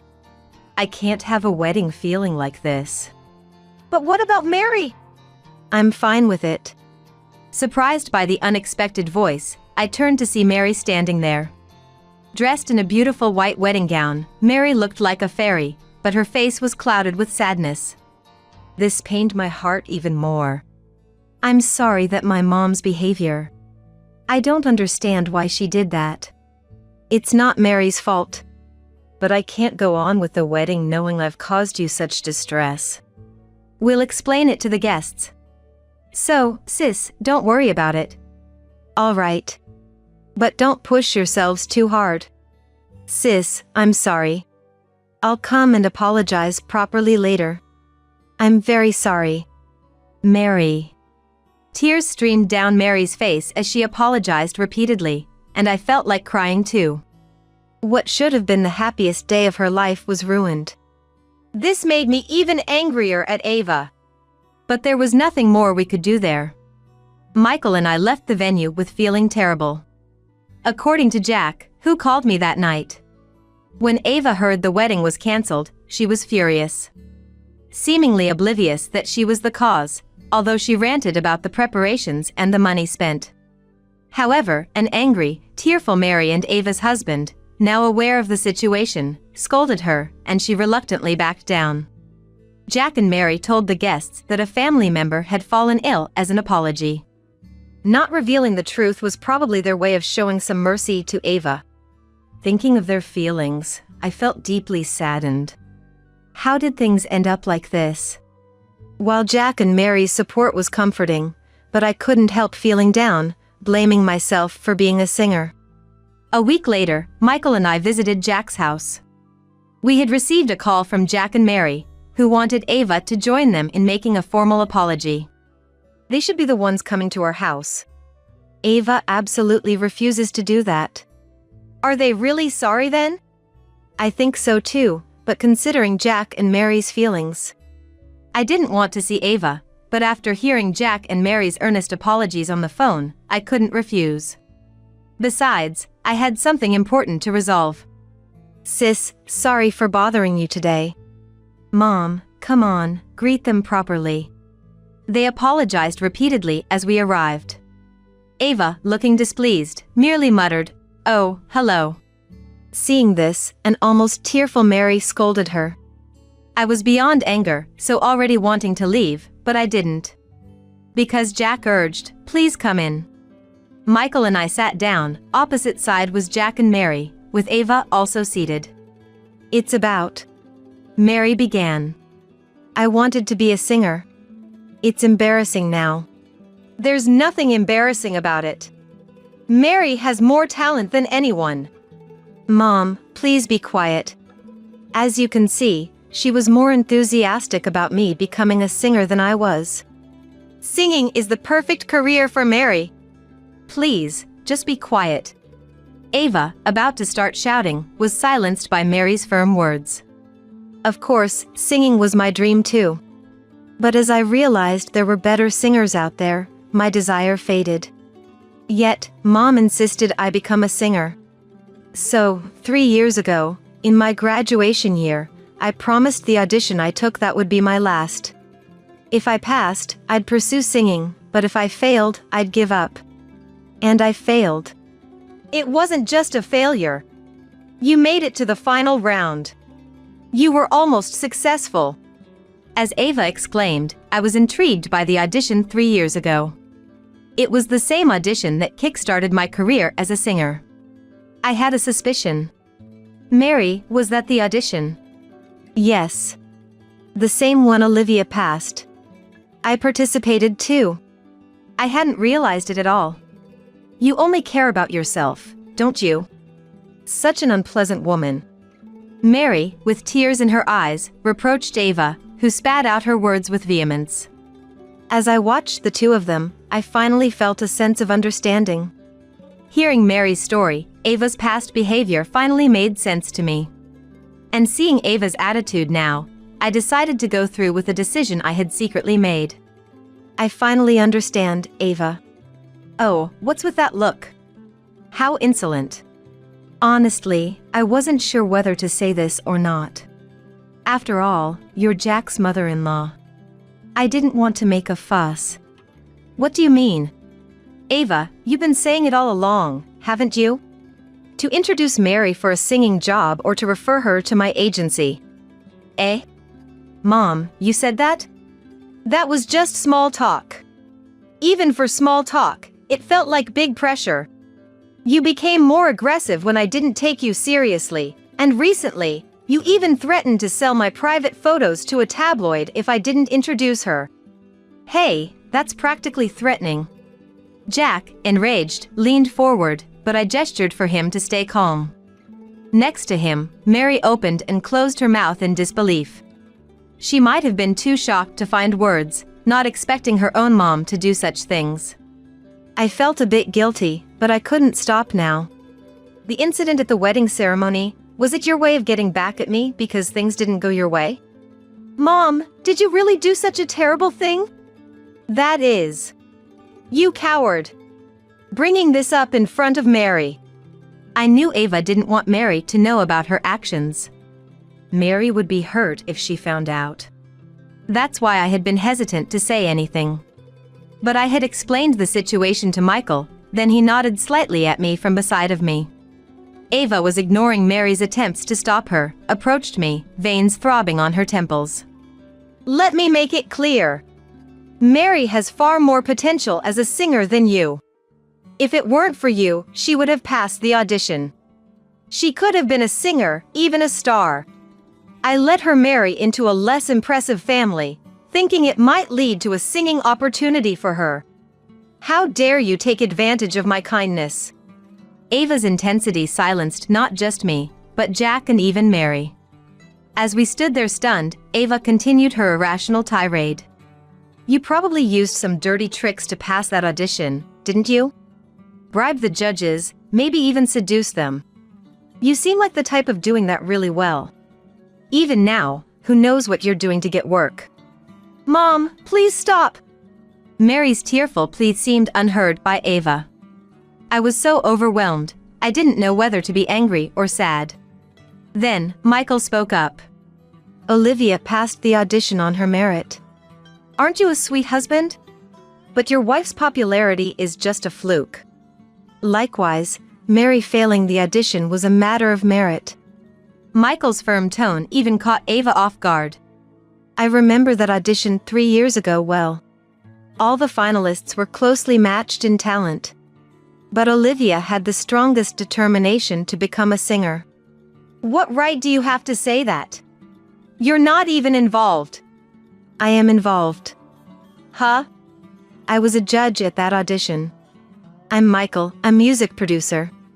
Michael, the famous music producer Michael? Michael is known as a famous music producer whose works are all hits. Even those not well-versed in music have likely heard his name. He seldom appears in the media, so his face isn't widely recognized. That's why it's understandable that Ava hadn't recognized him. Ava blinked in surprise for a while, but then approached Michael with a sly smile.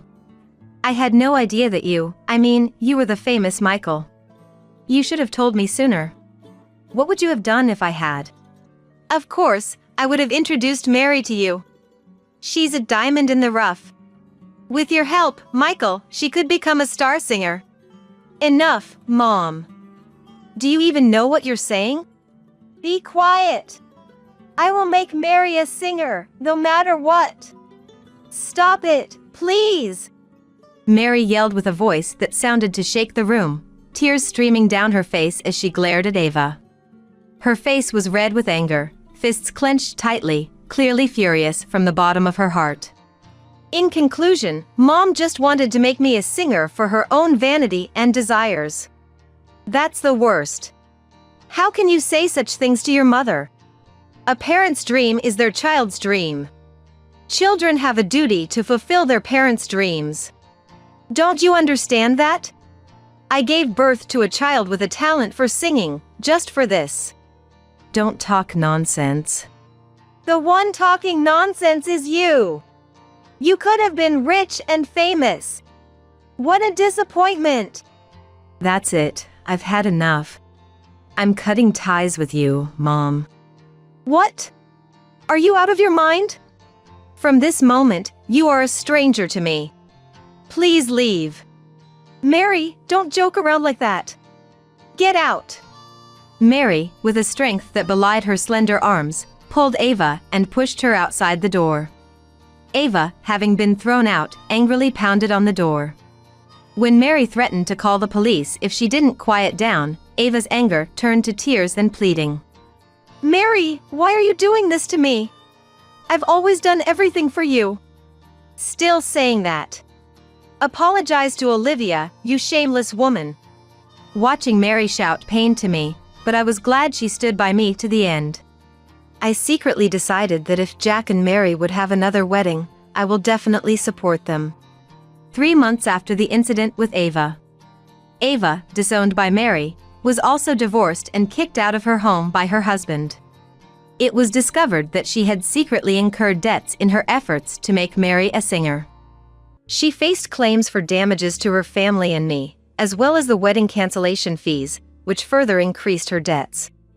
Now, she's living modestly, working part-time to repay her debts. Having been a housewife for so long, it's been tough for Ava to work outside. She frequently contacts Mary, saying, we're family, after all. But Mary firmly rejects her each time. This experience taught me that being a well-known name can unexpectedly attract resentment. Although having achieved my dream, I consider myself fortunate and will continue to work hard as a singer. The compensation money from Ava was given to Jack and Mary, which they used for their rescheduled wedding. Seeing them finally happy was a great joy for me. I will make you happy for the rest of your life. Will you marry me? Of course I will. It was 5 years ago when my husband Trent proposed to me. We were college classmates, joined in the same student club and felt a great compatibility with each other. Naturally, we started dating and then got married. My name is Yolanda. 5 years have passed since our marriage, and I am now 33 years old. I'm still living the married life with Trent, but you've been slacking off lately, haven't you? What? What are you talking about all of a sudden? What is this I found? Trent, who had just changed clothes in the closet after coming back home, confronted me with a receipt he found in the trash can of the room. It was a receipt from the lunch I had outside today. I don't understand what you mean. Whose money do you think you're spending on these lunches? I'm having trouble here, you going out for these expensive lunches every time, especially when you're not working. Don't live luxuriously on my dime. The happy atmosphere of our newlywed days had faded over the 5 years. Trent started acting like a bossy husband about a year ago. Suddenly, he completely stopped helping around the house. It's weird for me to be doing housework. Housework is a woman's job. Especially since you're a housewife, I shouldn't be helping you.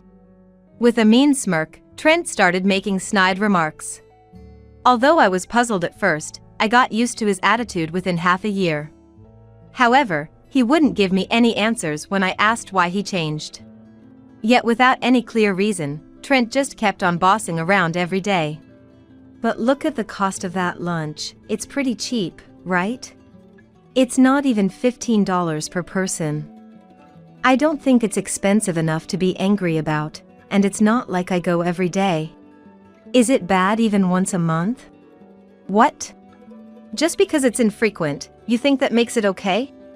Are you kidding me? Whose money do you think this is? But... It's not your money. It's my money. So if I say it's a waste, then it's a waste. If you're upset about it, do something about it yourself. Don't be unreasonable.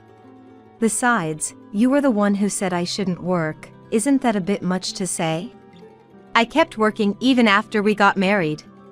But in the second year of our marriage, Trent got transferred to a different department and started working long hours. That's when he asked me to quit my job. He said he wanted me to be at home when he was tired and coming home from work. And so, to fulfill that wish, I quit the job I loved. Women working outside the home never leads to anything good. Quit it, quit it. And if you did work, could you manage household chores too? Impossible, right?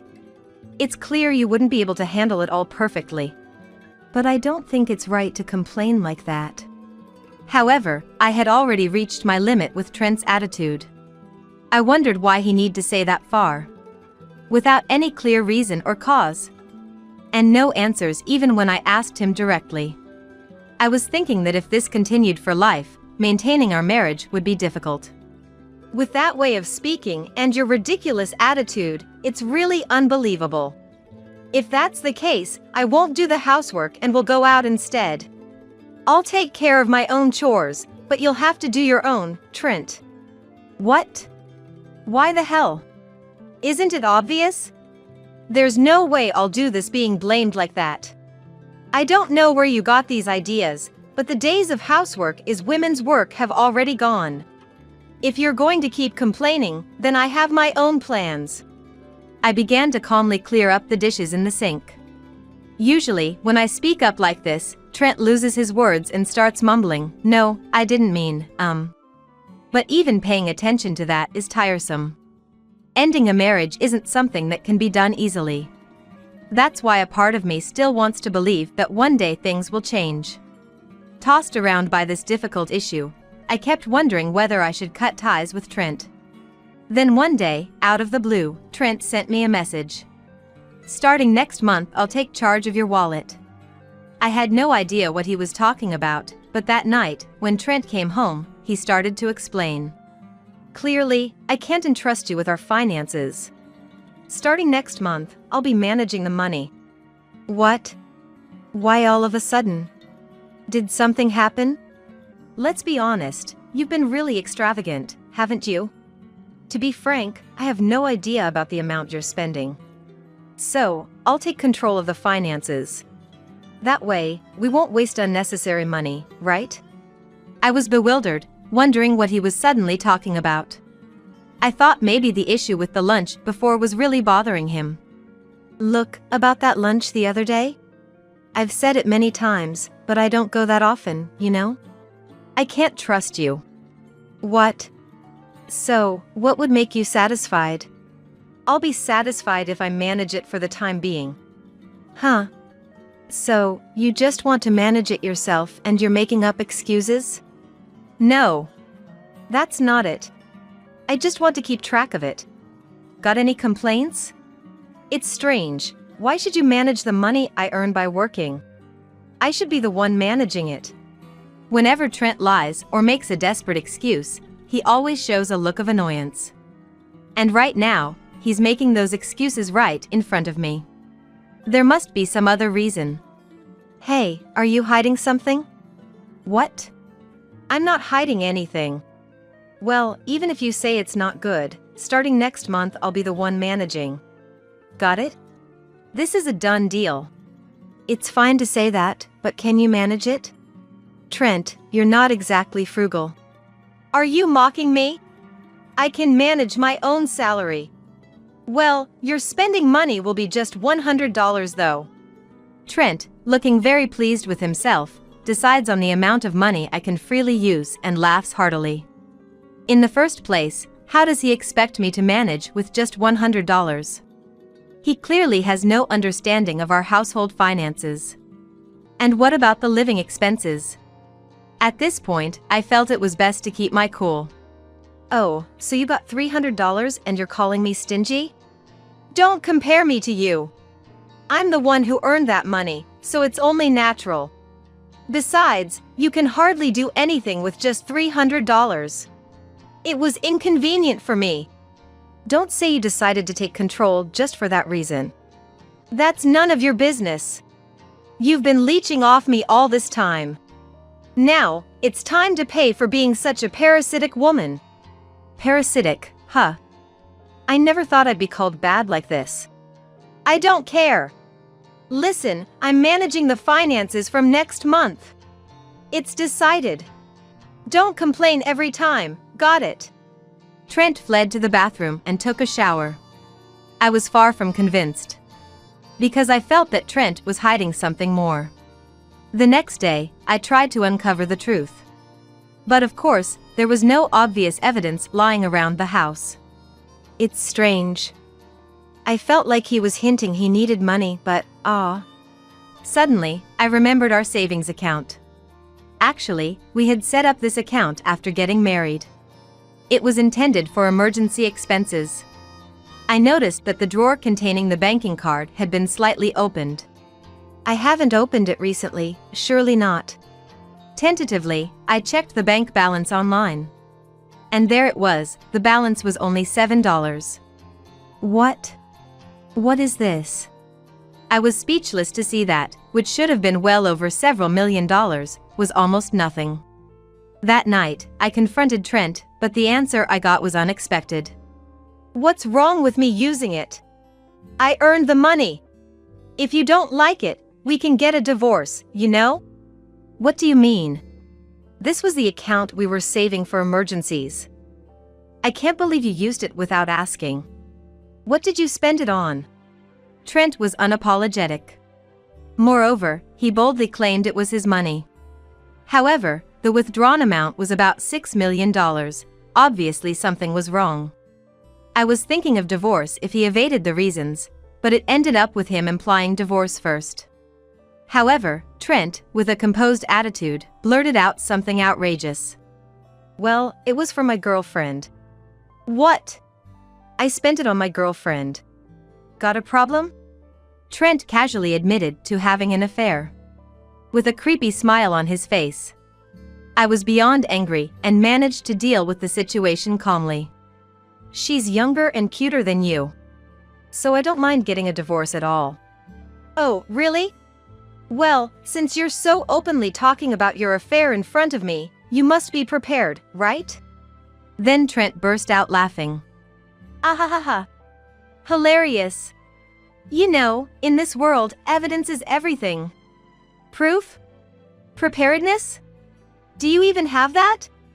Sure, I just admitted to having a girlfriend, but do you have any proof of that? Trent revealed his infidelity, confident that I had no proof. Essentially, without evidence, I couldn't prove his adultery.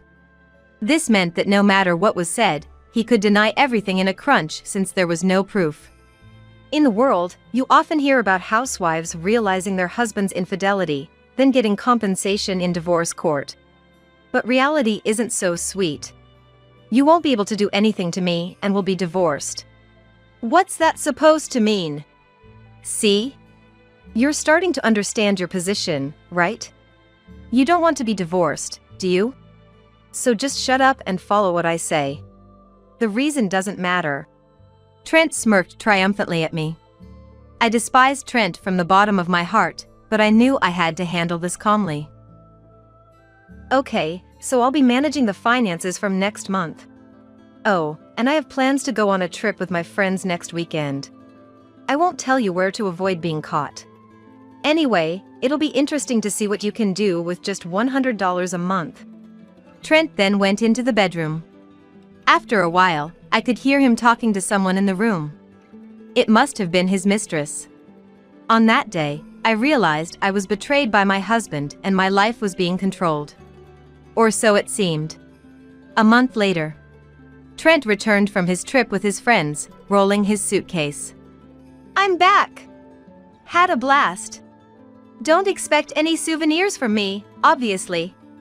What the, hey, what's this? Trent probably wanted to flaunt his dominance as he entered the house, with his snide remarks echoing down the hallway. But without paying attention to his voice, I was sitting on the living room sofa, legs crossed. And there, spread out on the floor around me, were all the pieces of evidence of Trent's infidelity, waiting for his return. Photos, investigation reports, WhatsApp conversations, and more. I had laid out all the evidence I had meticulously collected. Hey, what's this? I thought I'd show you my face one last time before leaving. How about it? This is all the evidence I've been gathering for so long. I smiled at Trent, who turned pale. He seemed frightened by my gaze. All his earlier bravado had vanished. Proof? What? How did you? You thought you could boldly cheat because there was no proof, but you were so wrong. I've been collecting this evidence for a year, waiting for this day. A year ago!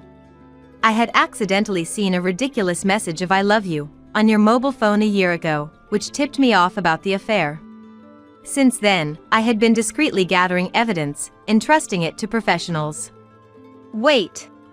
How did you collect all this evidence? You'd need money to hire a professional.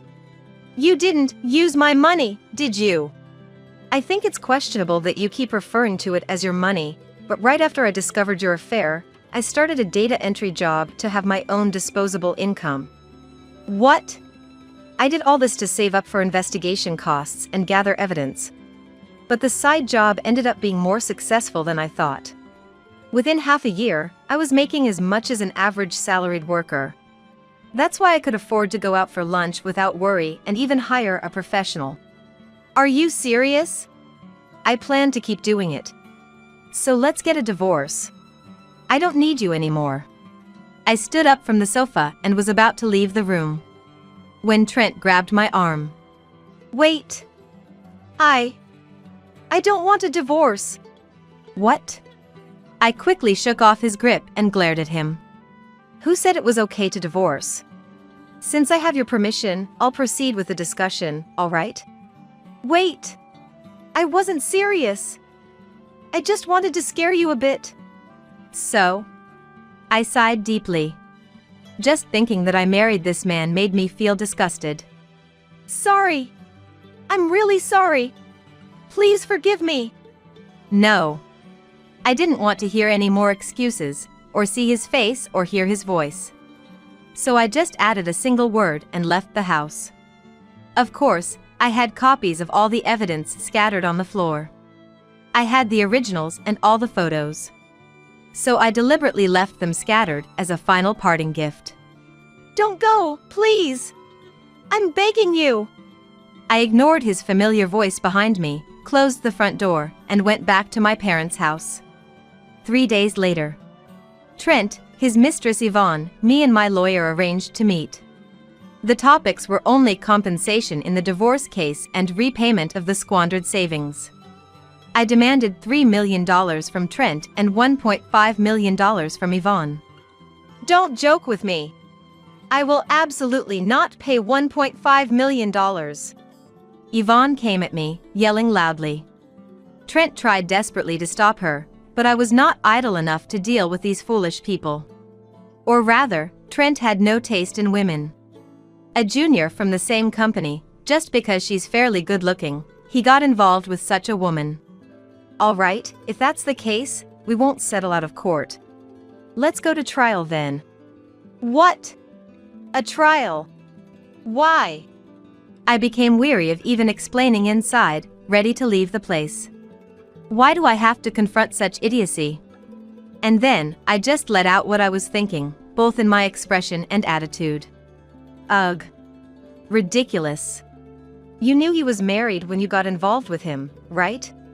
Don't you realize that's wrong? How old are you? You're wrecking someone's family. You should be grateful we're even considering a financial settlement. It'd be wise for you to recognize that you're getting off easy. Use whatever brains you have left. What? I can't stand to hear your excuses. Okay, so no settlement outside of court. I really don't want this to drag out, but it seems I have no choice. We'll settle this in court then. And of course, we'll have to inform your company about the lawsuit caused by your affair, right? Make sure you tell them. Goodbye, you won't get another chance. Wait a moment. Yolanda. Sorry. I'm so sorry. Please don't go to court. I let out everything I wanted to say all at once. And then, I resolved to take it to court. Not agreeing to an out-of-court settlement and going to trial is common sense in society. The other party is senseless, but maybe they'll understand how terrible their actions were if they suffer the consequences. I thought they deserved to go through that pain. Afterward, Trent tried to contact me numerous times, but I ignored all of it. I shut out all communication and consulted with my lawyer about the divorce trial. The trial began, and both sides had lawyers, but then they sought a settlement. However, I refused it. I already gave you a chance, I said.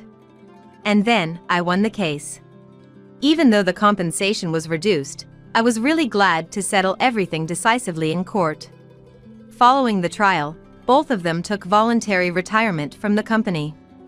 They felt uncomfortable being whispered the foolish who refused settlement and lost the case. Now, they have returned to their parents' homes, but things didn't work out, and it seems they were driven out of their hometowns. Nobody knows where they are or what they're doing now. And since they haven't tried to contact me, I've been living peacefully. To be safe, I'm considering the idea of moving abroad, for I'm a bit scared of time. I'm thinking it would be nice to live leisurely in a country where the cost of living is fairly reasonable. Please, help me! The voice of Mia on the phone was so frantic that I had never heard. She was supposed to be on a plane to Hawaii with Ethan by now. Was there some kind of trouble? I braced myself. Our house! Our house! What? Our house? Mia wasn't on the plane. Learning the truth, I resolved to send Ethan, who had been missing, to hell. I'm Lily, a 32-year-old corporate employee at a major trading company. My husband Ethan is a year younger than me, and we got married 3 years ago. He works for a big corporation too, and is quite handsome by any standard. I didn't choose him for his looks or salary, but he's been nothing short of perfect as a spouse. I've been happy we married early. Our marriage was smooth sailing, but then, out of nowhere, Ethan quit his job recently.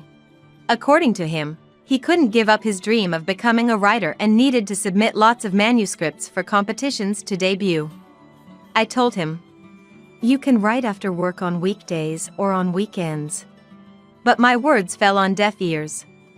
Instead of focusing on his health after quitting, he's been mostly sleeping at home, almost like he's unemployed. "Hey, if you're going to be at home, at least do some housework." "If I do the housework, I'll have no time to write my manuscript." "You're just sleeping all day anyway." I was fed up with this repetitive argument.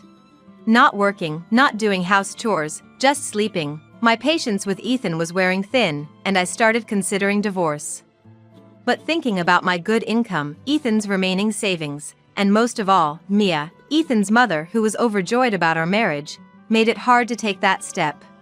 Mia raised Ethan alone and dotes on him as he has no siblings. She was thrilled about our marriage, treating me like her own daughter. However, since Ethan quit his job, Mia started to act awkwardly around me.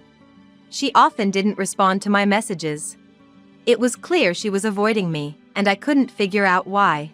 When I asked Ethan, he just said it would be best to leave her alone, not taking it seriously.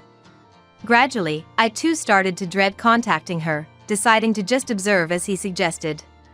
"At least do the house chores if you're not working. I'm doing all the work and house chores, while you just sleep all day." That day, my anger finally erupted. Ethan was talking about a deadline for some competition, but he wasn't acting like it. He complained about me being slow to prepare lunch while I was working remotely. I couldn't stay silent after that. It turned into a fierce argument.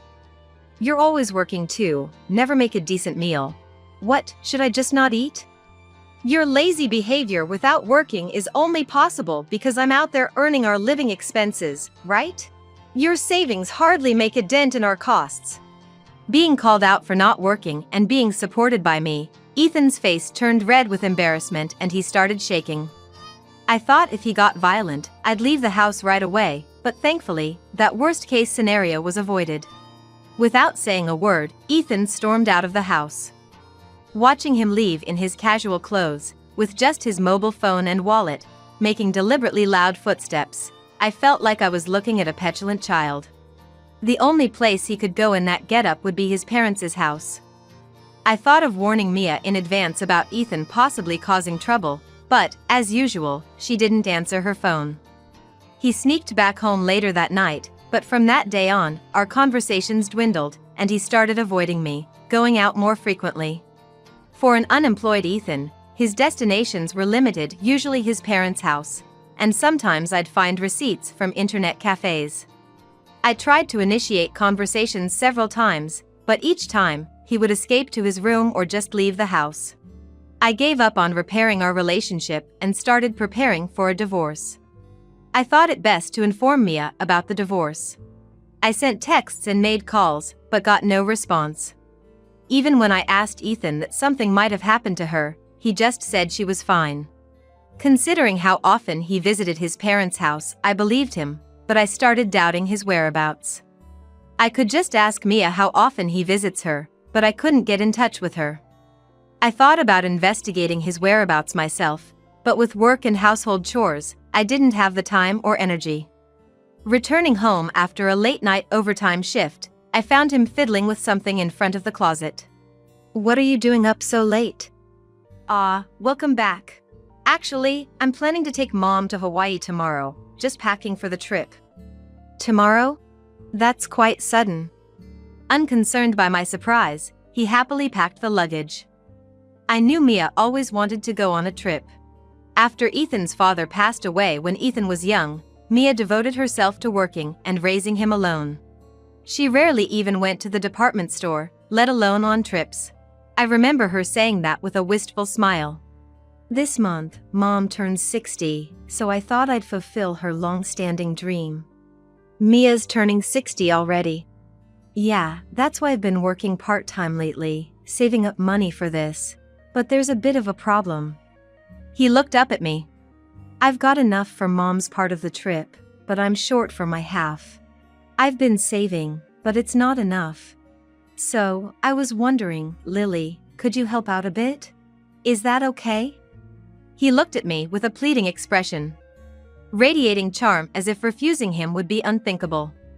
So, you're saying I should pay for your part? Startled by my unexpectedly cold tone, he hastily shook his head. No. Just lend me the money. I'll pay it back after the trip. And you're not going to fail to pay me back because you can't find a job, right? I glared at him, and he looked suspiciously guilty. I was astounded by his audacity. I won't do that. Trust me, I can even write a commitment form if you want. All right, let's do that. I pulled a piece of paper and a pen towards me. After the trip, you'll get a full-time job and start paying it back. No part-time jobs, understood? He grudgingly agreed, though he seemed reluctant. And if you can't pay back, we'll divorce. We'll settle it in court with a third party. Divorce? He looked visibly unsettled. Maybe the reality of divorce hit him hard. Still, when I insisted I wouldn't lend him the money unless he agreed to these terms, he reluctantly accepted. I wrote down the conditions and the amount, and had Ethan sign it. Make sure you pay it back. I know. I made a copy of the agreement and handed it to Ethan. It might be a good idea to show it to Mia if I get a chance. Feeling exhausted, I left him by the closet and went to bed. I intended to see him off, but he must have left early. When I woke up to go to work, he and his luggage were already gone. Thanks to yesterday's overtime, my workload today was light. I could finish my work in the morning and take a half day off. I planned to enjoy life without Ethan to the fullest. After finishing my work in the morning, I was having lunch, wondering if he and Mia were on the plane by now, when my phone started ringing loudly. Thinking it might be a work call, I answered without checking the caller. Ah, good, you picked up. It was Mia's voice, desperate and strained, not at all like someone in the middle of a luxurious Hawaiian vacation. Mia, what's wrong? The trip? Have you already arrived in Hawaii? Hawaii? Trip? I don't know what you're talking about. Please, come over. The house, our house, it's about to burn down. Mia's plea was almost a scream. In the background, I could hear the sound of fire trucks and orders being shouted. Though I puzzled, I quickly agreed to come and hurriedly finished my lunch and headed to her house. When I arrived, the smell of smoke filled the street, and flames leaped high into the sky. Mia! I rushed towards Mia, who seemed on the verge of collapsing in front of her burning house. She looked up at me with a pale, distant face and murmured faintly, "This house is done for." Led by Mia's gaze, I looked up at her house, burning and crumbling before us. It spread from the house next door. The wind was strong, and the fire spread quickly, they said. We didn't even have anything flammable. Numerous fire trucks were on the scene, fighting fiercely against the flames, but her house was engulfed, showing no signs of being saved soon.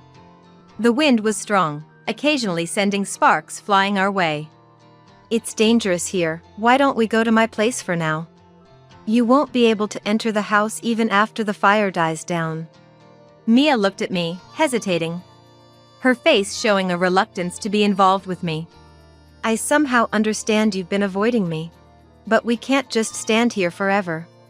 After my words, she finally agreed to move. We hurried towards my home. By the way, what was that about a Hawaii trip? I thought you were off to Hawaii with Ethan today. Ethan said that? Yes. He said it was to celebrate your 60th birthday. I haven't heard a word about it.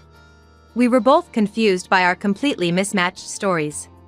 It was a misunderstanding arranged by Ethan. Ethan told me that you were pushing all the housework onto him and going out with other men. He even said you were trying to borrow money from me, and I should avoid contacting you. That's all lies. When the fire spread to the house, I couldn't reach Ethan by phone. I thought you might know where he is. I never imagined he'd be on a Hawaii trip. I couldn't fathom why Ethan would lie to keep me and Mia apart. But for Ethan, keeping us disconnected probably served his purposes. Mia, it's all a misunderstanding. Ethan quit his job to become a writer, but he never writes. He doesn't do housework and just sleeps all day. Oh, so we've been deceived by him. Perhaps she has been harbored doubts about Ethan. She readily accepted my words. If Ethan hadn't gone to Hawaii with Mia, had he taken the money for two and gone alone? Or maybe with someone else? Anyway, nothing could be done until he returned from his trip.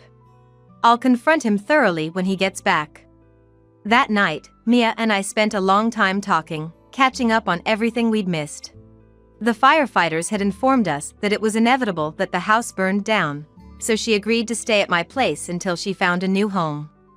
The more we talked, the more Ethan's web of lies unraveled. It was unbelievable how he had badmouthed me, even though I was handling both work and all the housework. Mia kept apologizing to me. But it wasn't her fault, it was Ethan's. We waited for Ethan to return.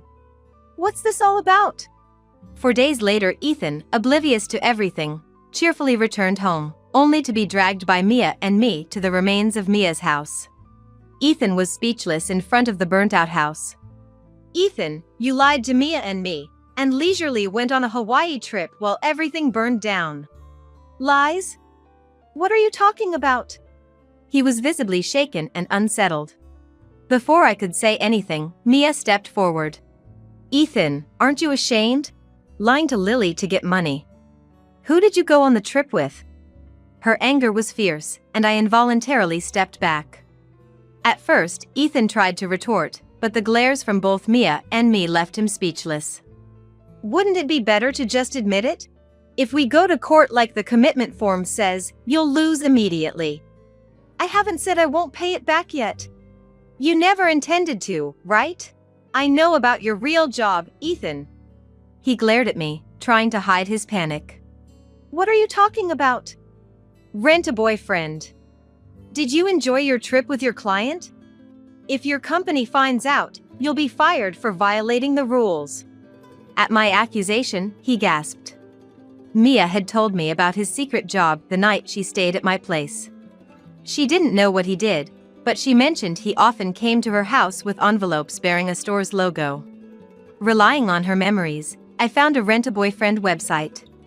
Though his mouth was covered with a heart stamp in the pictures, it was clearly Ethan, and he seemed to be quite popular in sales.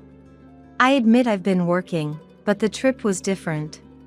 As he tried to resist, I showed him the screen of my mobile phone. He looked at the image and stood there, stunned. That dumb woman.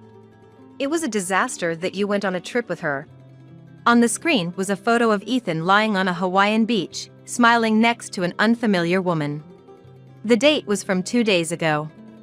The woman, mistaking Ethan as her real boyfriend, had probably uploaded the photo to social media. Apparently having no idea about the photo, he hung his head in defeat. With evidence laid bare, there was no escape for him. Ethan, trembling, fell to his knees. Please forgive me. I looked at Ethan's apology with a cold gaze. Mia, too, looked at his disgrace with a chilly stare. Sorry, but I have no intention of forgiving you. I brushed off Ethan as he begged for forgiveness, insisting that he was sorry. I turned to Mia, who continued to glare at Ethan with anger in her eyes. Ethan had been working secretly as a rent-a-boyfriend, and most of his earnings were lost to gambling. I confronted Ethan about his secret purchases of lottery tickets after he promised to work harder, and I decided to file for divorce. We agreed that he would pay back the borrowed travel money with interest. Mia, realizing his earnings as a rent-a-boyfriend, demanded he contribute to the rebuilding of her house. Though the fire had started from the neighboring house, its rapid spread was partly due to Ethan's actions. Apparently, he kept all the things he couldn't bring to our house in his room at Mia's house. This included stylish clothes for his rent-a-boyfriend job, scented candles, and trinkets that women like. His room was so filled that Mia had warned him several times, but he angrily refused to let her in, almost becoming violent. She tried to avoid his room as much as possible. Before leaving for his trip, he had rummaged through his room to get ready, leaving the dusty window open. He forgot to close it, and after the fire started, sparks flew into the room on the wind, quickly engulfing it. If he had closed the window or kept his room tidy, the fire might not have spread so badly. Although the neighboring house was primarily to blame for the fire, Mia, fueled by her anger at being deceived, demanded that he should compensate her at least partially. Ethan, intimidated by Mia and my collection efforts, apparently had been making quite a lot as a rent-a-boyfriend. He bragged about being able to pay off the debt easily, but he was fired from his job and faced a lawsuit for damages. At his rent-a-boyfriend agency, it was forbidden to go on overnight trips with clients. Meeting them without the company's knowledge and posting about dates on social media were also against the rules. He broke all these rules, leading to his dismissal. A client who had chosen him became furious after seeing the social media post from the woman he went to Hawaii with. This led to a loss of regular clients, and the company sued him for damages. Having once earned a high income as a rent-a-boyfriend, he was disillusioned with normal job salaries and struggled to find employment. However, he was eventually forced to use his savings and take part-time jobs to pay off his debts to various parties. Mia decided to live with me until her house was rebuilt. She took over the household chores, freeing me up from my busy work schedule. On weekends, we enjoyed movies together. Once my major project at work is completed, I plan to take a long vacation and fulfill her wish to go on a trip. Although I divorced Ethan, Mia and I found we had a lot in common and would like to maintain our good relationship.